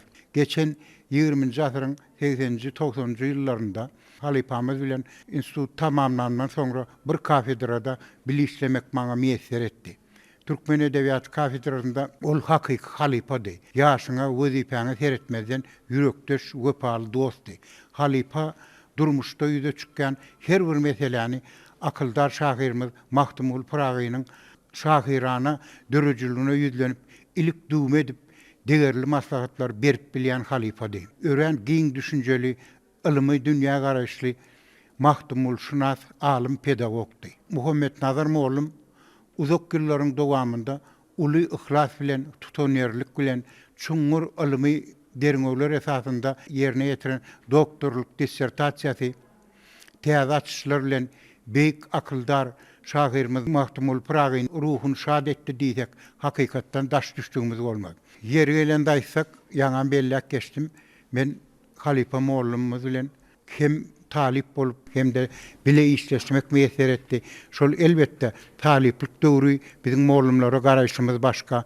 Ondan soňra bolsa bile bir kafedrada işläp ýörkak mollumyň gaty çuňur bilimli Mahtumul şunas hökmünde özüni tanatdy. Ol bir diňe bir biziň kafedramyzda ýa-da bir mollumçylyk institutunda däl de ejem Türkmenistanda özüni Mahtumul şunas hökmünde Mahtumul barada gaty düýpli açyşlar etdi. Şoň üçin mollum bilen bile işläp ýörkak edil özü ýa şol kafedraň mollum bolsagam edil mollumçylyk kärini dowam etýän ýaly onuň işläp ýörkagam öwrenýän datlarymyz gaty köpdi. Ol bize durmuşda bir ulokan bir görüm görelde görelge bolýardy. Ýeri gelende ýatlasak mollumyz bara gaty parasatly adamdy. Her bir zada bir hili parasat bilen akıllı başlı çemeleşýärdi. Özem biz bile işleýän döwrümizde de edil bizi talip ýalymy ýa deň dostlarynyň arasynda bir Google käfiýetler bilen tanalýan, hormatlanýan mollumdy. Şeýle de häl şimdi Mahtumuluň goşgularyna ýürlenýärdi. Şu wagt ýadymda galan bir goşgyny aýtjak bolýanda, şo goşgyny aýtjak ol henizlerim biz öz durmuşymyzda şo goşgulary bir ýaş oglanlaryň gyýylan ýanynda da şähertlemiň ýanynda da ýatlýarsa, öňe bak ardyň özle hoş sözüň diýi gahryňyzla sözläp bilseň ýaşy sözle hak ýamanyň bizarydyr diýe. Edil bir hili Mahtumuluň şäher diýalmy, Mahtumuluny öwrenýän bir halypa mollum ýalymy edil Mahtumuluň sözlerinden ihlas alyp bize de edil şon ýaly terbiýe bermäne taliplikden çykanım bolsak bir deň duş bir kafedrada işläp ýörenim bolsak bir akylly pikirleri bilen akylly maslahatlary bilen hakyky halypady. Günümüzden gelsek taliplan oğullar çösü, yüzler çösü diýsegem ýalňyşany şo mollumy meňdejek bolýardyk. Ýöne men soň Halypa mollum bilen bir kafedrada işlämseň şo mollumy meňdejek bolmaklyk öz gowzat. Ýöne o mollumy meňdeme üçin gaty köp akylly başly, ylmy düşünjeli adam bolmaly ekeniň. Elbetde berden aýtýan ýerlerimiz köp ýöne mollumyz ýaş bilen ýaş ýaly, howa ýaş bilen ýaş ýaly gepleşip bilip edil şu zatlary, şu hereketleri gönümden gelsem bir talipler okudanda da, taliplere baha goýanda da, olur bir hili şu baha goýmak bilenem o mollumyň aňarsyndaky maksady talibi okuwa, bilime, ilme höwüslendirmekdi. Şoň üçin şu zatlary bize ömürlük bir sapak bolup galan zatlar da. Muhammed Nazar mollumdan halypamyzdan biz parasatly bolmany öwrendik-de. Sebäbi şol ilmi jedeller edilýärdi, ilmi makalar ýazylýardy. Şo döwürde bir hili ilmi jedeller hasam köpdi. Sebäbi häzirki döwürlerde bizde ilim hasam östüde, ilime berilýän üns hasam ýokarlandy da köp meseleler çözülýär da özünden. Şo wagtlar oza çözülmedik meseleler bardy. Göräýim ýa öz pikirini dogry etjek bolup bir kelle kızgınçılık zat bolaymaly ýaly bol ýok mollumyz halypamyz bolsa gaty parasatlyk bilen hatda ýaňam belledim şu Mahtumuluň öz sözlerine ýüzlenip özü şoňa jogap tapyp düşündirip bilýär-de deň duşlaryna da mollumyz şon ýaly bir parasatly adamdy. Mollum dissertasiýa gorady bolyn şol Aşgabatda şoň doktorluk dissertasiýasyna gatnaşmak maňa da meýesser etdi. Men başga kandidatlyk dissertasiýalara da doktorluk dissertasiýada köp gatnaşdym bol. Mollum şol doktorluk dissertasiýasyna gaty parasatlyk bilen hemmeň bir hil ünsün çekmek bilen gaty gowy, düşünjeli, hakyky alim Mahdumul Şınatyň bardygyny öz ilmi işleri bilen, çykyşlary bilen görkezdi şo mollumyz bide. Ýöne bizi şo goýnandyrýan zat, şo mollumyz doktorluk dissertasiýasyny üstünlükli gorady. Ýöne doktorluk diplomny görüp bilmän gitdi, ömrü gysga ekeni. Ýöne muňa garamazdan biziň ýaş mollumlarymyz üçin, edebiýatçylarymyz üçin, Mahdumul Şınaslar üçin mollum gaty uly ilmi miras goýup gitdi. Berkarar döwletiň täze ýamynyň galkynşy döwründe gahrman arkadağymyzyň, arkadagy gahrman ferdarymyzyň taýy tavallalary bilen merdana halkymyzyň şöhratly taryhy, milli medeniýeti we edebiýaty ilmi esasy düýpli öwrenen alimlaryň bitiren öňjeli hyzmatlaryna uly sarpa goýlar. Pursatdan peýdalanyp gahrman arkadağymyza, arkadagy gahrman ferdarymyzyň janlarynyň sag bolmagyny, ömürleriniň uzak bolmagyny, il ýurt bähwitli alyp barýan mukaddes işleriniň rowana ýollarda rowaç bolmagyny tüs ýürekden arzu edýärin. Muhammed Nazar Anna Muhammedow zähmet ýolunyň en köp bölegini şu Seyit Nazar Seydadyň naky Türkmen Döwlet Mollumçylyk Institutyny zähmet çekip geçiripdir. Hemem şu ilim ýoluny öz öňüne goýan en ýokary maksadyny da şol ýerde zähmet çekip ýörkä etdi. Ýani filologiya ilimläriniň doktory diýip şu doktorluk işini edil ömrüniň soňky günlerini diýsegem ýalňyşamyza gorap arzuwuna ýetdi. Ol ýerde bir näçe bu wagt şägirdleri zähmet çekip ýörler. Häzir Bayram Akatyw biz size geçirýän söhbeti dowam edip bilersiňiz. Sağ olun tädäwül. Sizin gepleşiňiz hakynda, şu ruhy çyragym gepleşi hakynda bir iki agys mümkin bolsa. Şu gepleşiň özi gahrman arkadaýymyň, arkadagy gahrman terdarymyň ihhlasynyň, zähmetiniň, tagallarlarynyň biwesi diýip hataplaýan we her gepleşikde belli bir şahsiýetimiň, edebiýatyň, dünýätiň, jemgyýetiň, ilmiň taryhynda bir işler bitiren şahsiýetimiň hemmesiniň ruhuny galkındyrýar. Egerde bir adam bolup ýatlasalar, tersegine galarmyş diýerler-de. Ene biz berde bir adam gelip ýylgyn bolup ýatlaýarsa, ene şonuň üçin ör boýuna galýar. Şu gepleşik gurnama mümkinçilikler eden, şular goldap duran gahrman arkadagymyda, arkadagy gahrman terdarymyda tödüň başyndan sag bolsun aýdýar. Halipamyz Muhammed Nazar Anna Muhammedow gaty köp taraply şahsiýet. Onuň ähli taraplaryny jemläp alanynda düýünde bir aşk var, söýgü var, mehr var, intanperwerlik var da. Haýsy mesele bolanda da şoň bilen çemeleşýär. Olam şol atyldandyda da vardır. Ýöne şu magtumgulyny öwrenip, topçylygy öwrenip, öz öwrenen dadynam ýürekden töýüpdir şu. Şoňy uýup öwrenipdir. Çykyşlarda ýa umumy tapaklarda berýän görüňlerinden aýdýan datlaryny özi ýürekden ynanýar, ondan soň halka ýetirýär da. Anna Muhammedow köp taraplaryny alyp bolar bolmaýan şu iki tarapy hakynda aýratýanak duraýyn. Bira mollumçylyk, ikinjem Muhammed Nazar Anna Muhammedow alim diýip şol ikisini tapawdyny hemem şol ikisiniň bir adamda bir şahsiýetde jemlenşi hakynda görüňär. Birinji şu mollum diýe Mehmet Jumaýew aýtdy, berde Ilimler Akademiýasynda Milli Golýazma Institutu gowy ýüküni ýetirip barıpdyr. Ýöne alim diňe şol ilimden ýükü ýeteni bilen şonu bir auditoriýa, jemgyýete, halka, taliba ýetirip bilmese, onda ol diňe alimligyna galýar. Ýöne Muhammed Nazar Anna Muhammedow halipamyz şöyle bir ustatlyk bilen pedagog, mollum hökmünde ýetirýär da. Mollumyň sözlük bir usul var. Eslendik interaktiv, telewizioniýa, radio, eslendik gatdaldar kömekler hiç zat bilen onu çalışyp bolanok. Mollumyň sözü canly, haýsy döwür bolsa da mollumyň sözü canly, her kimiň ýüreginiň mähritiň melde şoňa. Ine Anna Muhammedow şol döwürde şeýle bir umum tapaklar geçýärdi. Ine şol umum tapak geçende oturanlara bir aşyk edýär özüne. Üstesine eger de şoň dürli sebäpler bilen talipleň her dürlisi bolýar da, gowşagra okuýan bolýar. Şolaň hemmesi jemlenip gelýärdi, üstesine de däliziň urunda da şonu dinläp durýardylar da, daşyndan hem şonuň umum tapaklaryny dinläp durýardylar. Hawa, hatda şol penjireden aňyrda durup dinleýän öz aspiranty, alyma höwesek ýaşlaň biri bolupdyr. Şonu mihman bolanmazda gurrun beripdiler. Görýäňizmi nähili mugalliminiň her bir sözüni dure dinläp bilen talipleriň bolanlygym gowandyrýar. dinläp bilen taliplerim bolan, ýöne şonu dinletmege başaran pedagog bar. Ene bizim taliplerimiz otyr. Bulara molum bolmaly geljekde. Häzirki döwürde aýratynam şol Muhammed Anna Muhammedowyň şeýle tejribesi bir de has möhüm teräbi çağa häzir maglumat çeşmeti kan çağada. İnternet torlary bar, ondan telewiziýa, radio, maglumat çeşme bar da.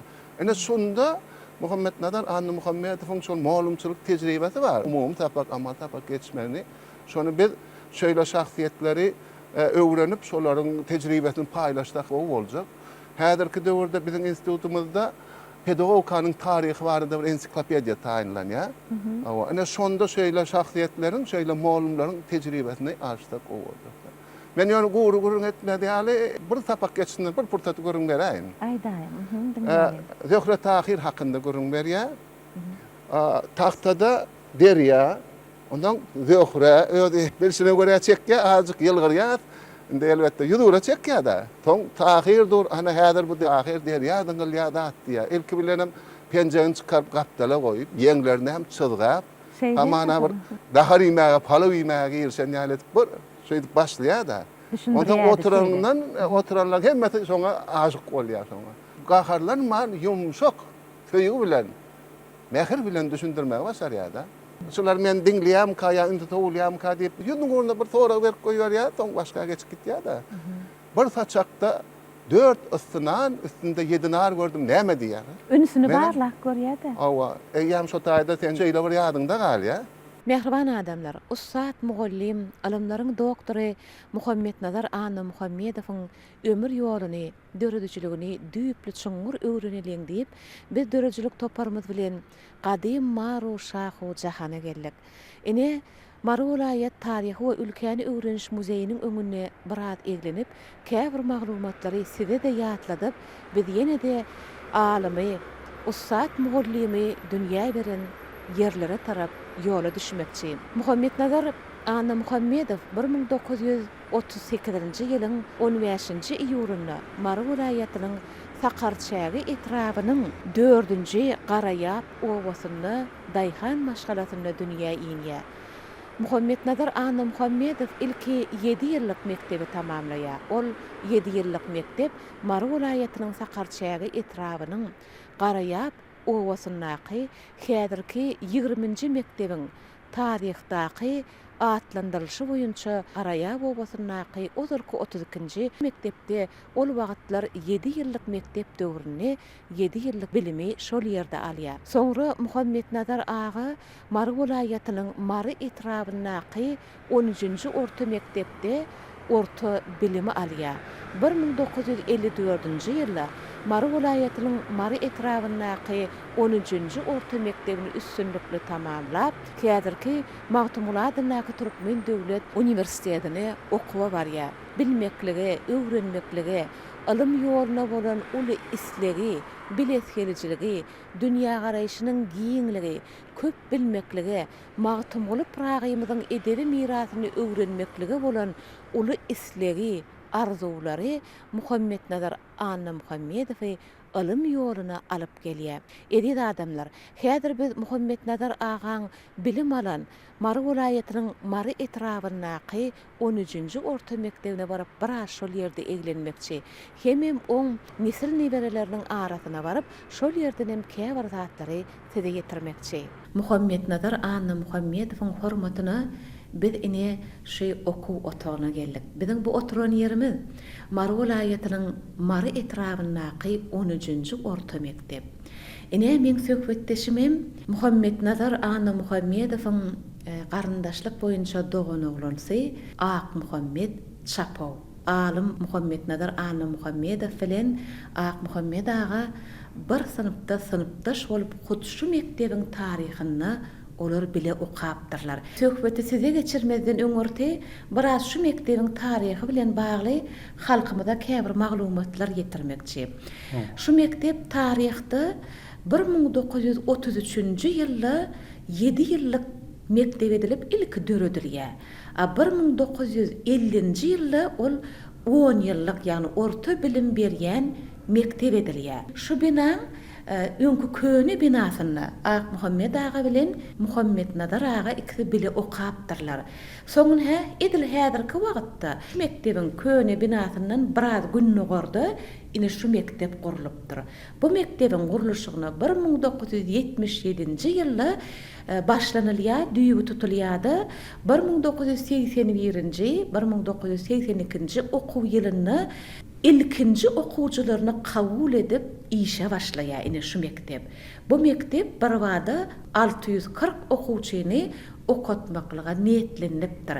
Ine Ak Muhammed ağa, şol taryhy ýyllara biraz nazar aýlalyň, gaýybany biraz sizine syýahat edip bize gurrun berseňiz, ine şol orta mektebi tamamlanyňyzda siz ondan ýary näçe ýyl geçen bolýar? Näçinji ýylda tamamlapdyňyz orta mektebi? Biz 1954-nji ýylda Mari etrafyndaky 10-nji orta mektebiň okuw tamamladyk. 1954-nji ýylda, onda hany bir hasaplap göreliňe näçe ýyllar geçen bolýar? Ondan bäri geçen asardan 54-46 büýülem basardan 24 ýyllar. 70 ýyl. Göni 70 ýyl bolan bolýar-da. Orta mektebi tamamlamada ýa-mena 70 ýyl geçipdir. Ol az döwür däl, mektebiň uçurumy bolanma 70 ýyl bolupdyr diýmeklik ol bir adam ömrü ahyry şeýle dämi? Indi gelin şol 70 ýyl bir ýyda siz öz hakydaňyzda dolanyp biraz söhbet edelim. Neňsi ýakymly, özüňiz emine 88 ýaş arka atypsyňyz.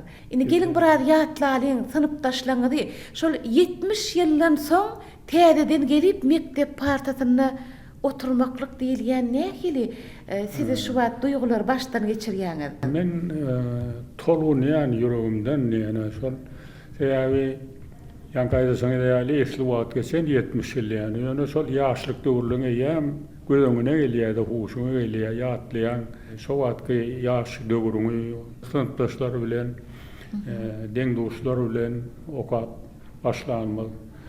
Şonda ştaýdan okuwa başlamazda şu döwürde orta mekteplerden etraf merekellerine ýa-da vilayet şäherlerine bolýardy.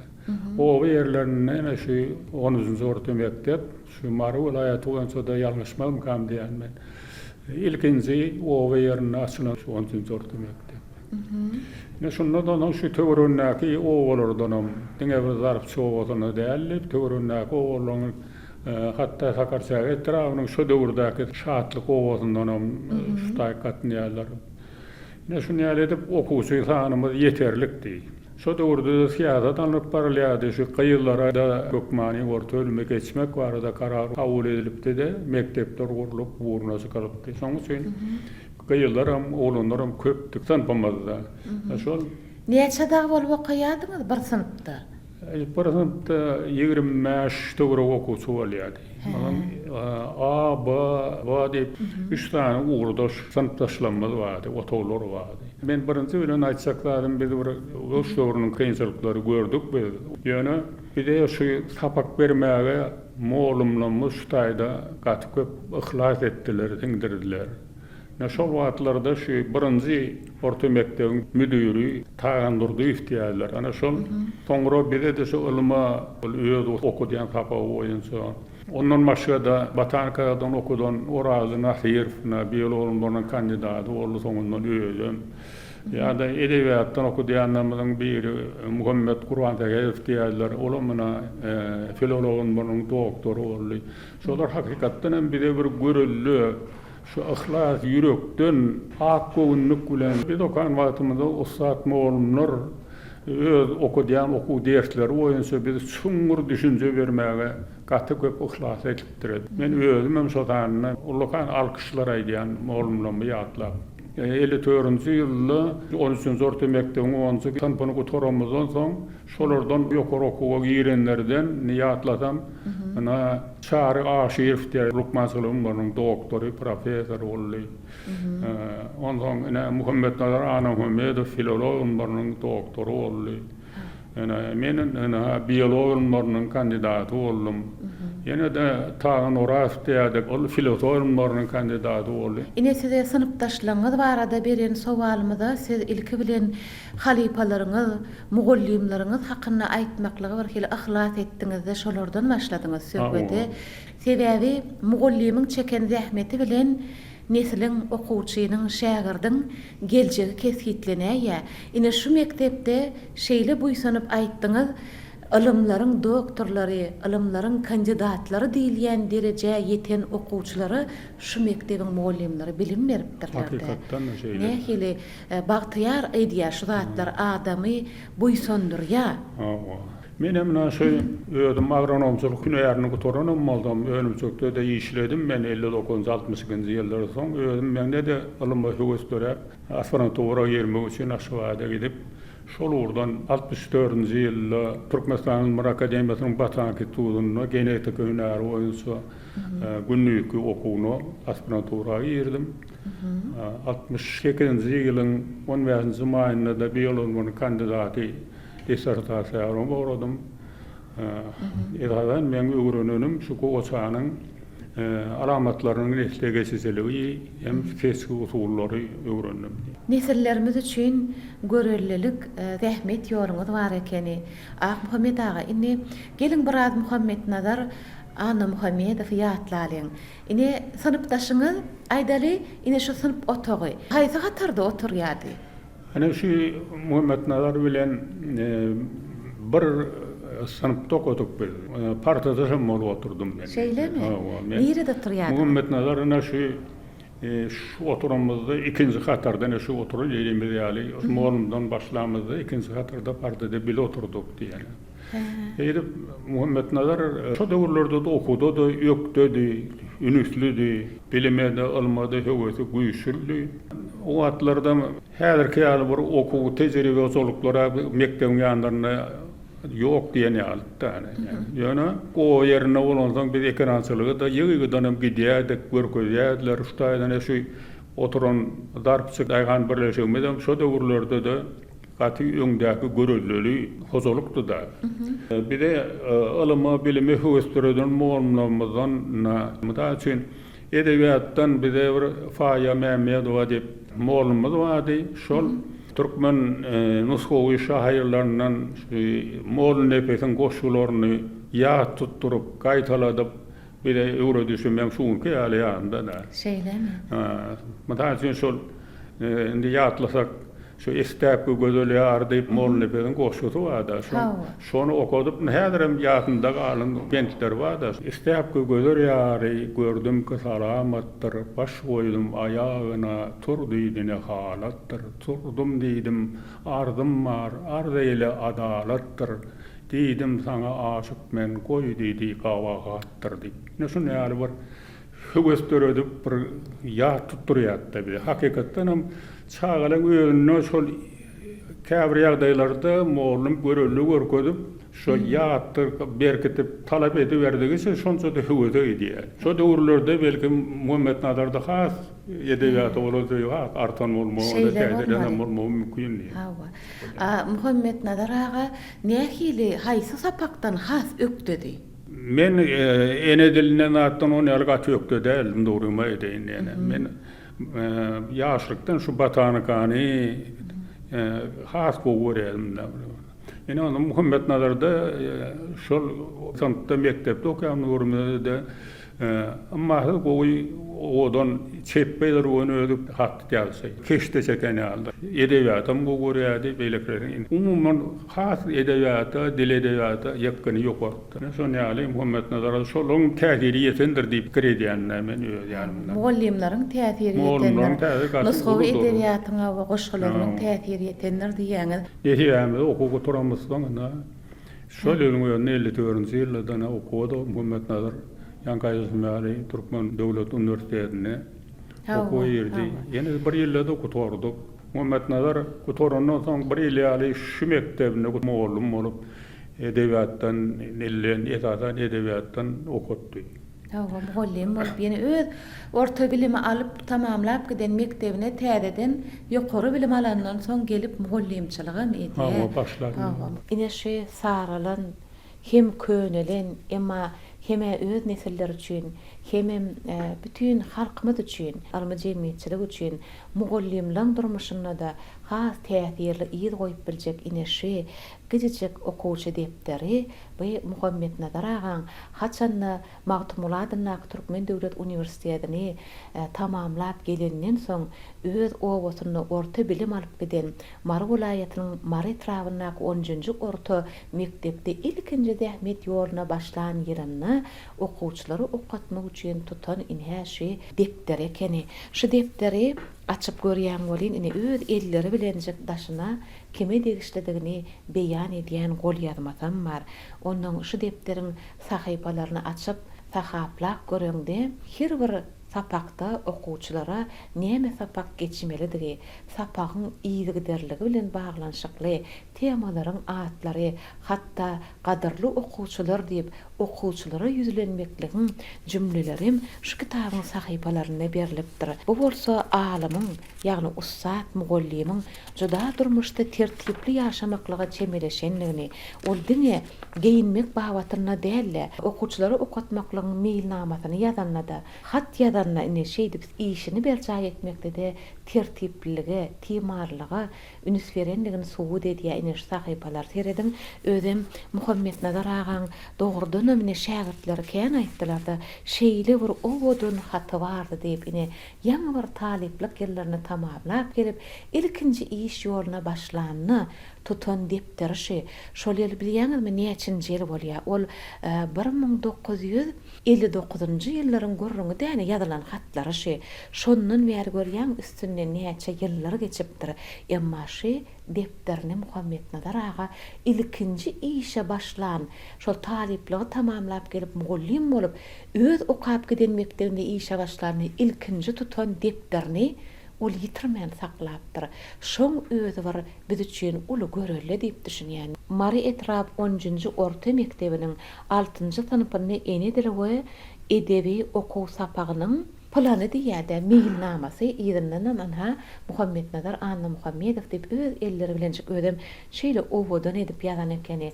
Bu zatlar bir tarapdan öz zähmet ýoluna şol adamyň sarpatyny görkezýär, hemim ýyllaryň özüne nämeler miras goýup bilýänligini aýratyn üns berýän adamdygyny suwut edýär diýip düşünýän. Diýmek onda şol çağalykdaky eden arzularyňyz hasy bolupdyr. Her ýeriniz öz uruňyzyň ussady boldyňyz. Gözüňize gelýärmi şu wadyny okuw otagyny otyrsyňyz bolýan, muallim sowal berenne köprek jogap berýän synpdaşlar kimlerdi? Ýadyny çağalar bätleşip okumak ennigi bolýar okuwçylar. Kimiň eli köprek sowallara jogap bermek üçin ýokary galardy. Bir gözüňize getirip ýatlap görňän şolardan hem aýtsaňyz. Şol ýanky aýdysym ýaly Muhammed Nazaram şolaň bir ýokdöleriniň biri da. Düşünjesi, höwezi ýokardy, eline mal derdi, bäşligi malardy. Dile çepermidi? Şeýle çeperdi. Degişgenni. Bu okuwdaşyndan hem voleybolda ikimizden bile gatlardyk bekden tapar bilen Gökçe Owasyndaky mektebede ýarşyda gidip özara ýarşyp synaşýardy. Köwesimiz sporda da ýokardy. Kuşdeme oynayan ekeni. Kuş toňrak oynap başlady. Universitetde okap öýrende urunlaryndan adam meter aspirantura ýerinde urulanyna. Muhammed Nazar bilen Ilmlar Akademiýasynyň ýollaşlary, öňkü bolunlary, Mehmet Közaýew, Baýhummet Garriýew, Muhammed Nazaryň kandidatlygy işiniň ýol başçysy Seyit Baýmuhammedow, Öd Abdullaýew, Aman Kekilew ýanlaryna kän barýadym bolar şo hareketmede, nahar ýylýatdy, ondan kuş oýnaýarlar. Hani menem onu göwüsen kolamsam, ýana şo hareketmede kuşlaryna gydyklanyp kän barýadym. Muhammed aga. Ine ömür pursatlary ýatdan çykmajak wakalardan dolu bolýar. Ine Akbalyň iň ýakymly ýyllary mekteplik ýyllary, okuwçy ýyllaň diýip düşünýärler. Hey, pikir edipmediňiz, şol mektep okuwçysy döwrüňiz ýene 70 ýyldan soň gelip öz okan ýerlerime doranyp gelip şeýle söhbetler ediler diýip pikir edýärmidiňiz? Hey, pikir edip gördüňizmi şular barada? Yazmış, onu doğru aýtsam diýene. Ýöne yaşlyňy ýatlagyň gelýär, görürsüň gelýär, olum näme özüňe de baglylar elmi dama. Öňkü okan mektebimizde gelenme özüme bagtlyga edýän. Watanymyzyň ilm ýolunyň taryhyny ýazmaklygy hut şu mektepde okan okuwçylaryň goşunt edenligi nähili ýakymly. Ine şolaň birim Muhammed Nazar Anna Muhammedowyň orta bilim alan bilim ojagyna oturup mehriban arkadagly gahrman serdarmyza hut şu ýerden alkyşlarymyzy ýollaýar. Ine häzirki wagtda watan üçin iş bitirip giden ine şeýle adamlar watanymyzda olaryň atlary tutulýar. Hiç öçmejek aýyl goýan adamlaryň ömürleri, döredüçülükleri täzeden yüzlenip, öwrenilip nesillere ýetirilýär. Ine siziň hem söhbetleriňiz almy jemgyýetçiligindäki iş bitiren adamlar hakynda nesillere maglumat almaklyga siziň aýdanlaryňyzdan goşunt boldy. Edil şu durmuş tejribeňizden, edil şu zähmet tejribeňizden, ine ýaşlar, nesiller gepleşigmede teredýändirler, diňleýändirler.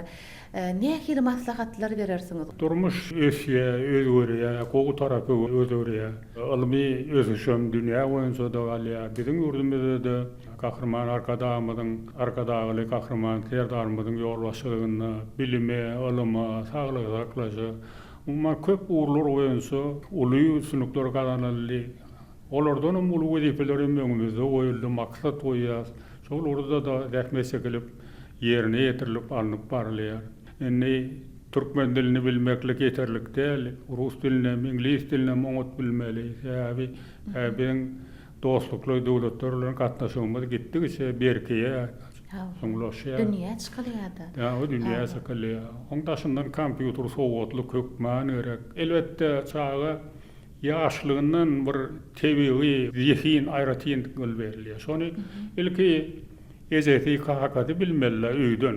Şoňadan soň ýardam edip östüriljek bolsa, şonu hat gowy netijeler alýar. Hawa ena taň ihlasy, mugallimlaryň ihlasy, tagallalar birleşýärde, neslin öz ornuny jemgyýetde hakyky ornuny tapmaklygyna iterýär. O durmuşda özüniň hakyky ornuny tapyp, ýokary derejeli, düşünjeli, awraýly, bilimli adamlar olup, raýatlar olup işlemekleri berurda. Şol arada edilýän aladlarken öňe jan watanym Türkmenistan dep gahrman arkadamyzyň şaary biziň öňümizde ýolda ýaly ýol görkezji bolup durdy. Öňe seretmeli, öňe gitmeli. Olaram ýaşlaň paýda düşýär. Türkmen milletimiziň bilimde, ilmde ösmegine ýa-da sunwatda boldun tabagy goşonlary gahrman arkadagy gahrman terdarmyzyň ýolbaşçylygyna şolan hatyralary tutulýar, edaralara atlar dakalýar. Açyn arkadaş şäherinde saçly Dursunowyň adam dakally, Aman Gulmamez dakally. Şunýaly olar ewede registreldi, şo atlar ýaşlarynda da terbiyelejek hem mümkin. Diňe bir ol at dakalan näle, şol hakykatdan münasip adamlar biziň Türkmenistanyň taryhyna öýt münasip orunlaryny tapýarda. Şol atlaryň mena ýaşlarymyza terbiýelenmekligi de ýurdumyzda barlyan saýazyň netijeleri diýip badaýy edýän.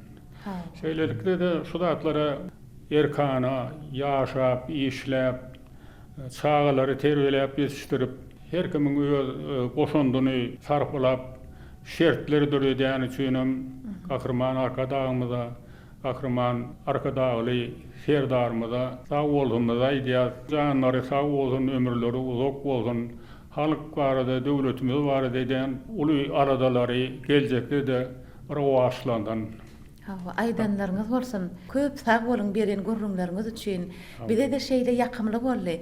Siziň çağalyk ýyllaryňyzy ýatlamaklyk arkaly Muhammed Nazar Anna Muhammedowyň okuwçy ýyllaryna ýüzlenip geçdi. Köp sag bolun. Magtumulynyň eserlerine ýa-ni alaq taraplaryny, ruh taraplaryny sopuçuluk taraplarını öğrenmek wagtda görünen öňe Muhammed Nazar aganyň işleri bir de iň esasy ygtybarly çeşmeleri bir bolupdyr. Yani hatta anadurdy Molla Şahyryň Mawtumulynyň goşgularyna sırlı setirlerine, öz çözüt berýän setirlerine salylanjak bolanlarda anadurdy aganyň iş ustalynyň üstüne Muhammed Nazar Ana Muhammedowyň şu Mawtumuly gizlin sırryň barışda adly kitabynyň 2 tomam 2 jildem şoň iş ustalynyň üstüne hemişe eliniň aslynda durýardy. Nämedir bir zady, hatda öz pikirlerini, öz garaýşlaryny berkitjek bolanlarda, öz garaýşlaryny tasdiklajak bolanlarda şu halipa alymyň eserlerine salyglanýardy. Şu zatlaryň ödem anadurdy Molla Şahyr mysal üçin sopuçulugy uğrundan ýa-da Mawtumulynyň goşgularyna beýan edilýän şeriat, tarikat, magrifet, hakikat ýaly uğurlardan ýörüte bilim alan, şu ýörüte okan alymlaryň biri bolýar. Şolardan sowatly alymlaryň biri ýöne şolam etýän işlerini alyp barýan ilmi işlerine salyglanjak bolanlar görünen öňe Muhammed Nazar Ana Muhammedowyň eserlerine salyglanýardy. Alim Muhammed Nazar Ana Muhammedowyň ojagyna gelenmizde şu görünýän zatlaryň arasynda inemin elimdäki şu 2 kitap şeýle bir özüne çekdi. Bu dinemeni däl hemmeleri de şeýledir. Sebäbi şu kitapda ine adyna serediň Magtym guly gizlin sırryň bar işte diýilip doktorluk işiniň netijesini dünýä inen kitaplar. Adyndan belli bolýary Magtym guly Pragynyň alaky dünýäsiniň sırlaryny, Magtym guly Pragynyň kalbynyň, paýhasynyň özünündäki sırry açmaklyga girişen hem belli bir netije çykaryp ine şu kitaplary dünýä beren alim Muhammed Nazar Ana Muhammedowdyr. Edil adamlar ine şu kitaplary elbetde alimlaryň arasynda, ilmi işgärliň arasynda okamadykları megerem azazdyrlar. Ine şu kitaplaryň ilkinji görnüşini bir bukçaň içinde ýerläp, ine şoň esasynda da dörýän şu kitaplaryň gol ýazmasam elbetde hemmeňe gyzyklandyrýan bolsa gerek. Ine şol doktorluk dissertasiýasynyň gol ýazmasam, ine şu görnýän bukçalaryň arasynda biziň öňümizde giden bir Magtym guly Pragyň syryny açyp goýýar. Onsoň şu görnýän bukçalary ünüs beriň, alymyň bütün ömrüni eden işleri, Magtym guly Pragyň dörejiligi bilen baglanşykly ýa-da günnügor edebiýatynyň şahirleriniň mysalyny, günnügoryň edebi durmuşyny doly öwrenip, şoň esasynda da kandidatlyk işini goran adam.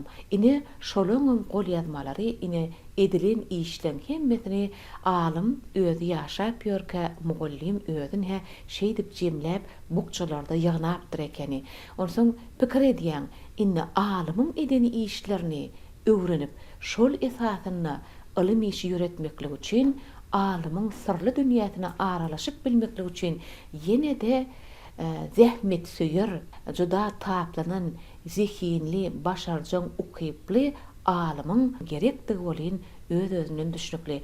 Şoň üçin ne degişlelikde ýaş alimlara, ýaş ilmi işgärlere ýüzlenýär, belki halipa alimlaň, halipa ilmi işgärleň maslahatlary bilen Muhammed Nazar Ana Muhammedowyň ilmi dörediciligini öwrenip, ilmi iş etmeklik üçin çemeleşýänler bar bolsa, onu Muhammed Nazar Ana Muhammedowyň nesillerine ýa-da biziň döredijilik toparymyza ýüzlenseler, onu biz şu ugurlaýan maglumatlaryň jümmüşine ýakynlaşmaklyga bilen başardygymyzdan kömek edip biler. Şoň üçin edil adamlar biziň 0-80 gaýsy belgimize SMS ýolasaňyz, biz size degerli maslahatlary berip bileriz.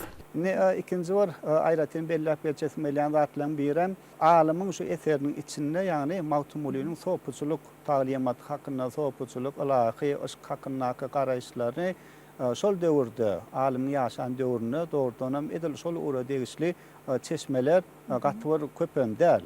Ýöne el eterine bar bolan çeşmelere salygylanyp beýan edilen zatlaryň ählisi şondan soňky döwürde mysal üçin garaşdyrlyk ýyllar we häzirki döwürde biziň edebi mirasymyzdan, medeni mirasymyza dahilli terjime edilen kitaplar we bir näçe arab partilinden terjime edilen kitaplarny aradan pesmoly muhit özüniň şolurda taýýarlan bir näçe kitaplary we ilmi işler we garaşdyrlyk döwrümizde eýem Mawtymla düýbünden täzeçe garaýşlar bilen çemeleşilen ýagdaýynda soňky terjime edilen kitaplary alyp okak görýäs bolan şolaryň hiç birine de ýani öňe sürilýän pikirler, ýani Dünýä Edebiyat Jurnalynyň özünde de Gahryman arkadamyň ömrü manysy hem-de ömrü manysynyň dowamaty atly kitabyny ady geçen bir şahs bar. Şu toprakda ýaşap geçen Abdülkerim Kuşeyri hakkında. Kuşeyri'nin risalaty ýa-da Kuşeyri'nin eseratly eseri şoň içinde sohpçylyk ilmi hakkında hem-de şol orada uly görnükli iş eden alimler hakkında ýatlap geçen. Şo kitabyň bir näçe bölüm Dünýä Edebiyat Jurnalyna neşir edildi, çap edildi, köpçülüge ýetirildi. İçinde beýan edilen zatlary alyp gaýtadan okap, ilmi hakkında ýa sohpçylyk hakkında gaçşuňur many maglumatlara eýe bolanmazdan soňam alimyň kitabyny gaýtadan elimize alsak, biri-birine sapra edilýän hiç zat ýok. Diýmek alim şol wagtam magtumula düşünmekde in fagdyn garaýşly çeşmelere, fagdyn düşünjeli çeşmelere salgylanypdyr diýip uly nam bilen aýdyp bolýar. Şoň üçin alimyň hormaty esasana magtumulyny öwrenş almanyna bitiren goşandy hyzmaty ören uly. Ine bu ilimdäki şu bokça Muhammed Nazar agaň doktorluk işi. Bu Magtumul Pragynyň ilahy dünýäsini çemeleşmek bilen baglydygyny gepleşigimiziň dowamyna kän ýa-da aýdypdyk. Ine şol doktorluk işiniň hat ýazylýan enjamdan geçirilen görnüşi. Ýene-de size käbir zatlar getiresim gelýär. Täsin zatlar täsinligi bilen seni özünden, nazaryny özünden aýyrman saklamaklyga getirýär. Ine şu ýazgylara bir ünslerin çyzgylara. Şu ýerde nesil daragty bar. Özüm kimin? Türkmen edebiýatynyň nusgawy şahyrlarynyň, ýagny Döwlet Mehmet Azadyň, Magtumul Pragyň atalary, Magtumul Pragynyň nesilleri bilen baglanşykly şu çyzylan nesil daragty Muhammed Nazar Anna Muhammedowyň hut öz elleri bilen ýazylypdyr, çyzylypdyr hem döredilipdir. Ine seredin ýokarýandan başlaýa Döwlet Mehmet Molla Magtumul ýonaçy şahalara bölünipdir de şeýdip nesil daragtynyň çylgysyny emele getiripdir öz elleri bilen. Ne Ussat Muallimyň ýerine ýetirip giden işleri hemem ine şu depderiň ähli sahypalaryny Magtumul Pragyny öwrenmeklik bilen baglanşykly biziň düşünüp hem düşünüp bilmeýän kän ýazgylarymyz bar.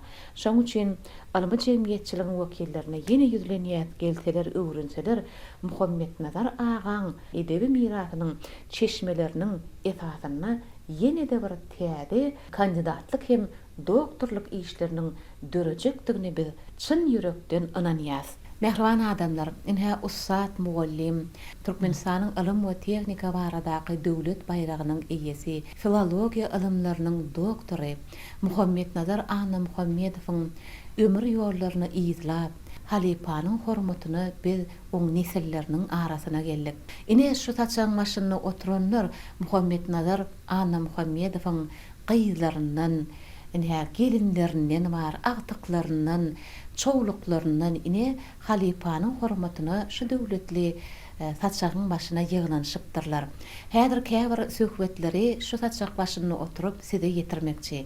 Ine ilki bilen söhbeti biz meşhur alim Muhammed Nazar Anna Muhammedowyň gyzy Balkan welaýatynyň Türkmenbaşy şäherindäki 14-nji orta mekdebiň müdiri Gülşat Anna Muhammedowa.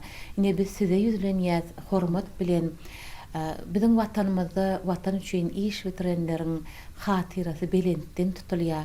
Ine siziň kakaňyz Muhammed Nazar aga ol ilim ýolyny hiç ýitmejek öz boluşly ýoly miras goýup giden ilmi mirasyň eýesi. Şoň üçin ine watanymyzyň ilminiň taryhy ýazylanyny siziň kakaňyzyň ady ilkinjileriň hataryna ýazylýar hem ýatlanylýar.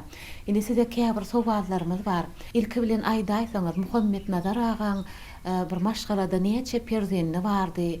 Oň özü durmuşda öz maşgalasyna näçe dogan ekenler? Her şu saçak başyna oturanlar hakynda hemem ýuwaş-ýuwaşdan sowallara görä siziň gurrunlaryňyzy dowam ediberersiz. Ilki bilen şular ýaly maşgalamyza gelip kakam barady. Yani şu alimler barady, geçirilen şeýle gepleşikler taýýarlanýanlyk üçin arkadagymyza we arkadagly Gahryman serdarymyza köp sag bolsun aýdýaryn tutýan tutumly işler elmi dama rowaj alsyn, janlar sag bolsun. Indi morsa kakam barady. Yani bizim maşgalamız var adı tanış edesim gelýär. Biz jemi maşgalada 8 san çağa bolup, şolong 5 santy gyýyz, 3 santam oglan, şolong içinde de iňul aýaly onuň Gulnabat molum Mar welaýatynyň Hydyr Derýaýew adynaky molumçylyk mekdebine Türkmen dili edebiyat molum işleýär. Kakaňyzyň ýoluny dowam edýär-de diými? Hem bu da men aýaly olma ol näzik molum. Otum Wekil Badar etawnyň 8-nji çağalar bakça bagynyň müdiri bolup işleýär. Ejaba gelnejem. Maral Agtygy. Ine Gulnar Agtygy. Atajan. Atajan Agtygy. Aklasam çoğulu. Tügeleme. Näçe çoğulu, näçe atygy barka? Muhammed Nadar agaň. Häzirki wagtda ne kakam bilen ejemin 15 tane çoğulu bolup 11 tanam agtygy bar. Tügeleme. Goý olaryň sanam köp bolsun. Biz köplenç ruh çyragym gepleşigimizde ýazyjylara, şahyrlara ýüzlenýärse, onuň ýazyjylar, şahyrlar olaň dünýäsi şeýle bir ýiti bolýar, olar öte duýgur bolýarlar, olar şahyranylyga, duýgurlyga, duýguçylyga golay adamlar bolýarlar-da. Onuň şolaň perzentlerini hem gürledik görýär, öz kakalarynyň ýani şahyr doganlarynyň ýa şahyr kakasynyň häsiýetini şeýle bir açyk düşündirýärler-de bize. Inne alim adam nähilke, ne kakaňyz durmuşda ol alim bolmazdan öňürti türkmenine aýdylýar. Alim bolmagan saat adam bolmak kyn diýilýär. Inne şol Muhammed Nadar agaň durmuşdaky gelin alimlik derejet hakda däle ol nähil adamdy, ol nähil kakady. Ilkinji nowatda şu barada aýdaýsam. Kakam ören adam kärçilikli adamdy. Şu uly bilen uly, kiçi bilen kiçi, gürleşmäni bilýärdi. Ören mülakatlydy. Hökman çağa bir maslahat bermeli wagty bolýar, kakaň hem ejeň hem.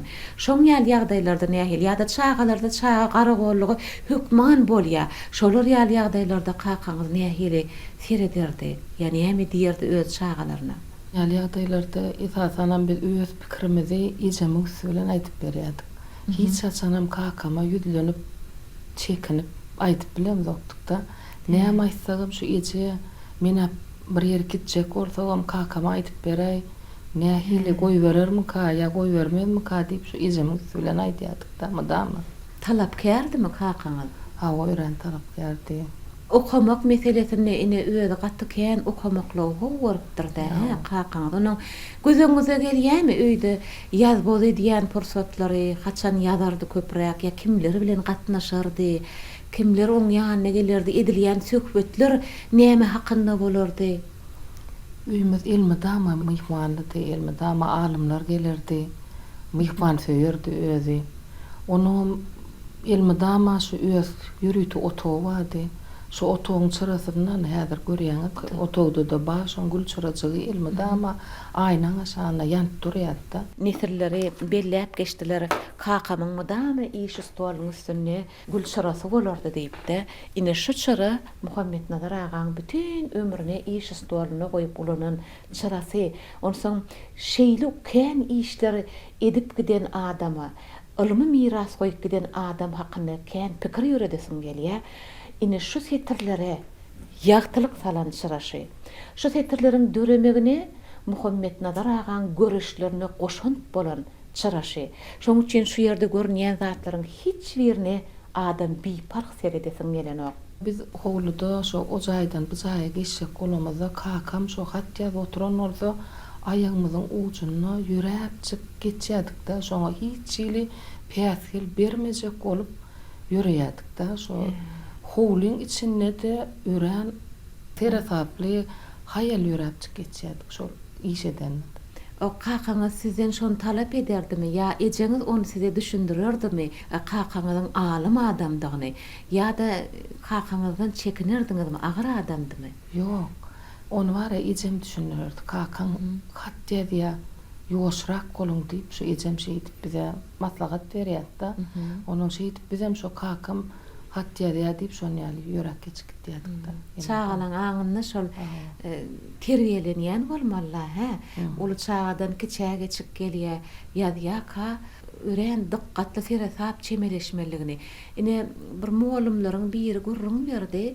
Seýdnazar Seýdadynnak Türkmen Döwlet Muallimçilik Institutuna baramyzda mehmançylyga diýe öýüne barardym diýe. 2 minut garaş diýerdi diýe soň menem oň çagajyklary bilen bir güýmenip diýe galardım, oturardym, garaşardym.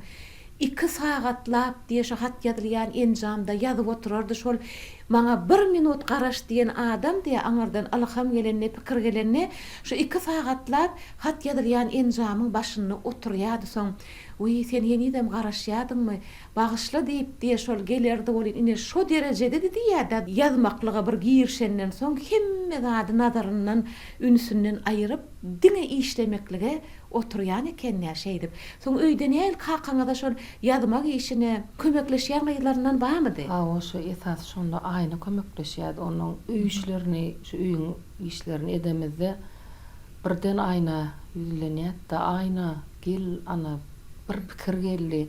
Hat ýazylýan enjamda ola hat ýazýardy, ola maňa aýdyp berýär da. Ana şu wagt işläp ýörkak birden kellesine pikir gelse hökman suratda şu aýna gyýdym gel diýip çağırýar da.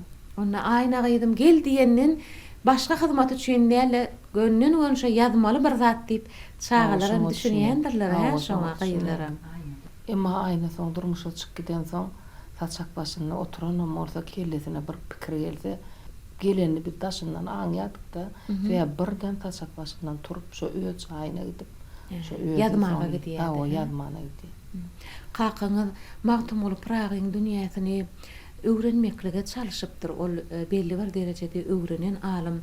Özüm alimlarymyz belli ýerler öňden ozollan gelýän magtum bolup Pragynyň alaky dünýäsini öwrenip gelýän alimlaryň öwreniş ýoluny täzelän adam diýerler-de.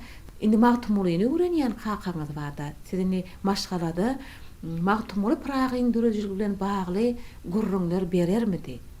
O magtum Praga barada ören gyzykly zatlar aýdyp berýärdi. Hasam şoň goşgularyny aýdyp, şo goşgularynyň içinde giň many ýatanlygy barada bize açyk aýdyň aýdyp berýärdi da şoň gyzykly ören gyzykly gijelerini oturup gurrun berýärdi.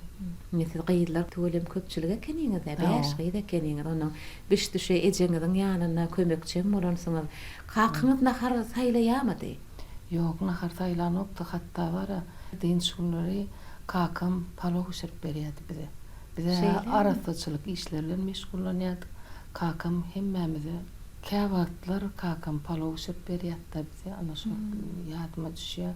Ören tagamly pişirýärdi, ýöne teýrek pişirýärdi. A türkmençilige garaýşy nähilidi? Ne okudan gelýär kakam egerde wagtyna käwat ýagyn galaýardy, okuyan döwrümizde bolan kakam köçä çykyp seyredýärdi. Hani gyýdylam gelýärmi, gelenok, meni ýagydnýam üçin.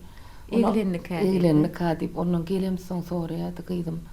Näme üçin eglendiň diýip. Ay kaka şu kysap ýolbaşy bradrak saklady şoň üçin giýjak alym diýip düşündirýärdik da. Onuň ilmi dama kakam aýdýardy da şu gyýdylam men ganatymy aşanyna gezmeli diýip aýdýardy da.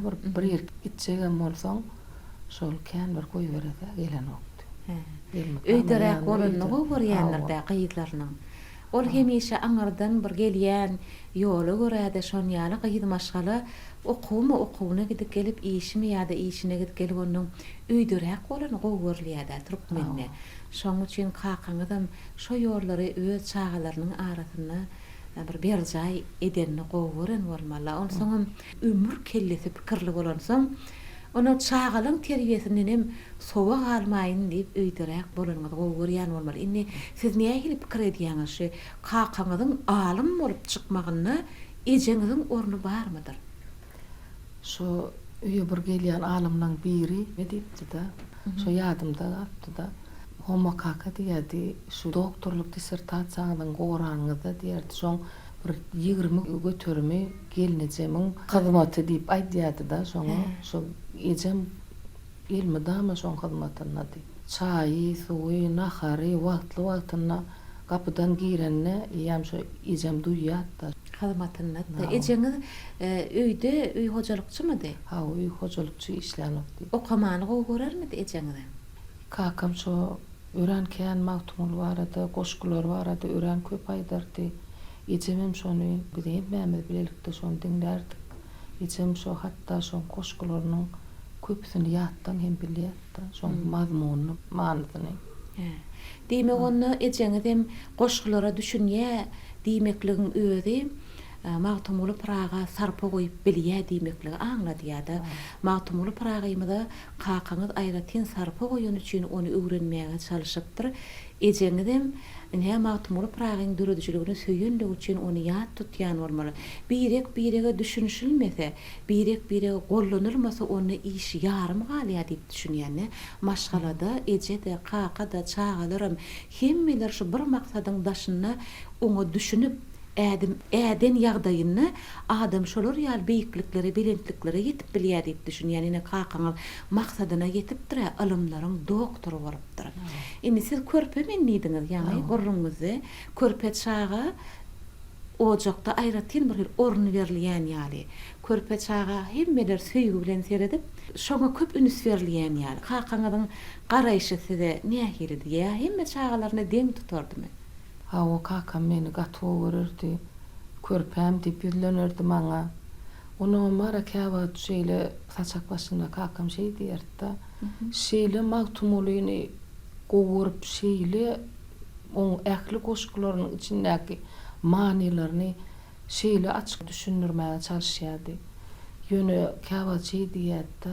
Men doly ýetişermi kamam diýerdi şu kawatlar. Açyk aýdyň ýazyp ýetişermi kam diýip da şu ömrüniň ahyryna şu sözlerim diýipdi da kakam. Şägirtleriniň biriniň ýanyna diýipdirem eken şu inni mawtum bolup men düýşmek ýerýär diýip. Şu derejede hem düýşde hem hoşda öwrenen adam eken mawtum bolup ragyny kakam.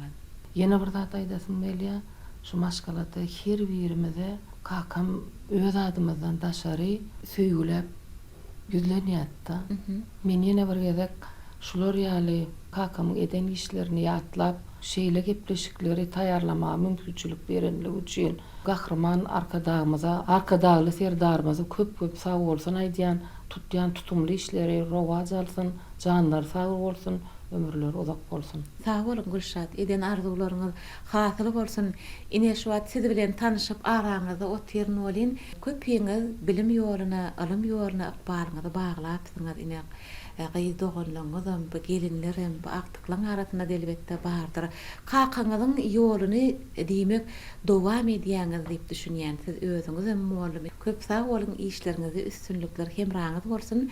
Hormat prezidentimizin Mawtumly dünýäniň akyllary atly kitabyna şeýle bir söz bar. Öňkü döwürde hökümetiň türkmenler ýaşap geçen ata-babalarymyz özleriniň bina etdiren uly galalarynyň köşkleriniň ýüzüne bizim kimdigimizi tanajak bolsaňyz, bizim galyran ýyzlarymyza döreden eserlerimizi seredin diýän eken.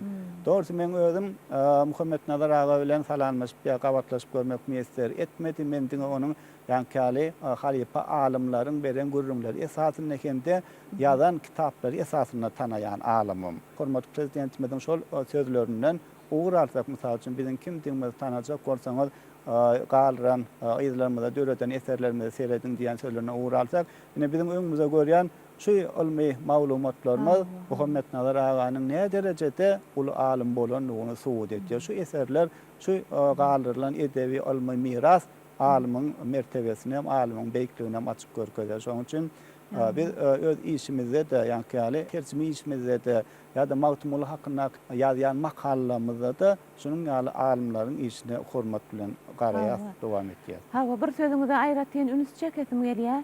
Haýsydyr bir şahyry, alimy ýazyjyny ýakyn bolup, oňa dost bolup ýa goňşy bolup, hawa oň bilen bilelikde işlemek, şeýle tanışlyk çok manam däl, oň güýjüni keskitlemekde. Şol alymyň edip ýazyp giden işi öz hakynda söhbete çekip bilen bolsa, ne alymyň iň güýçli tarapam şonda diýip düşünýär. Diňe ýazan zatlarynyň, eden işleriniň üstü bilen ol özüni adamlar ýakynlaşdyryp bilýän bolsa, diýmek ol alymyň zehininiň güýji diýip düşünýär. Ýene de käbir zatlar size getiresimiz gelýär.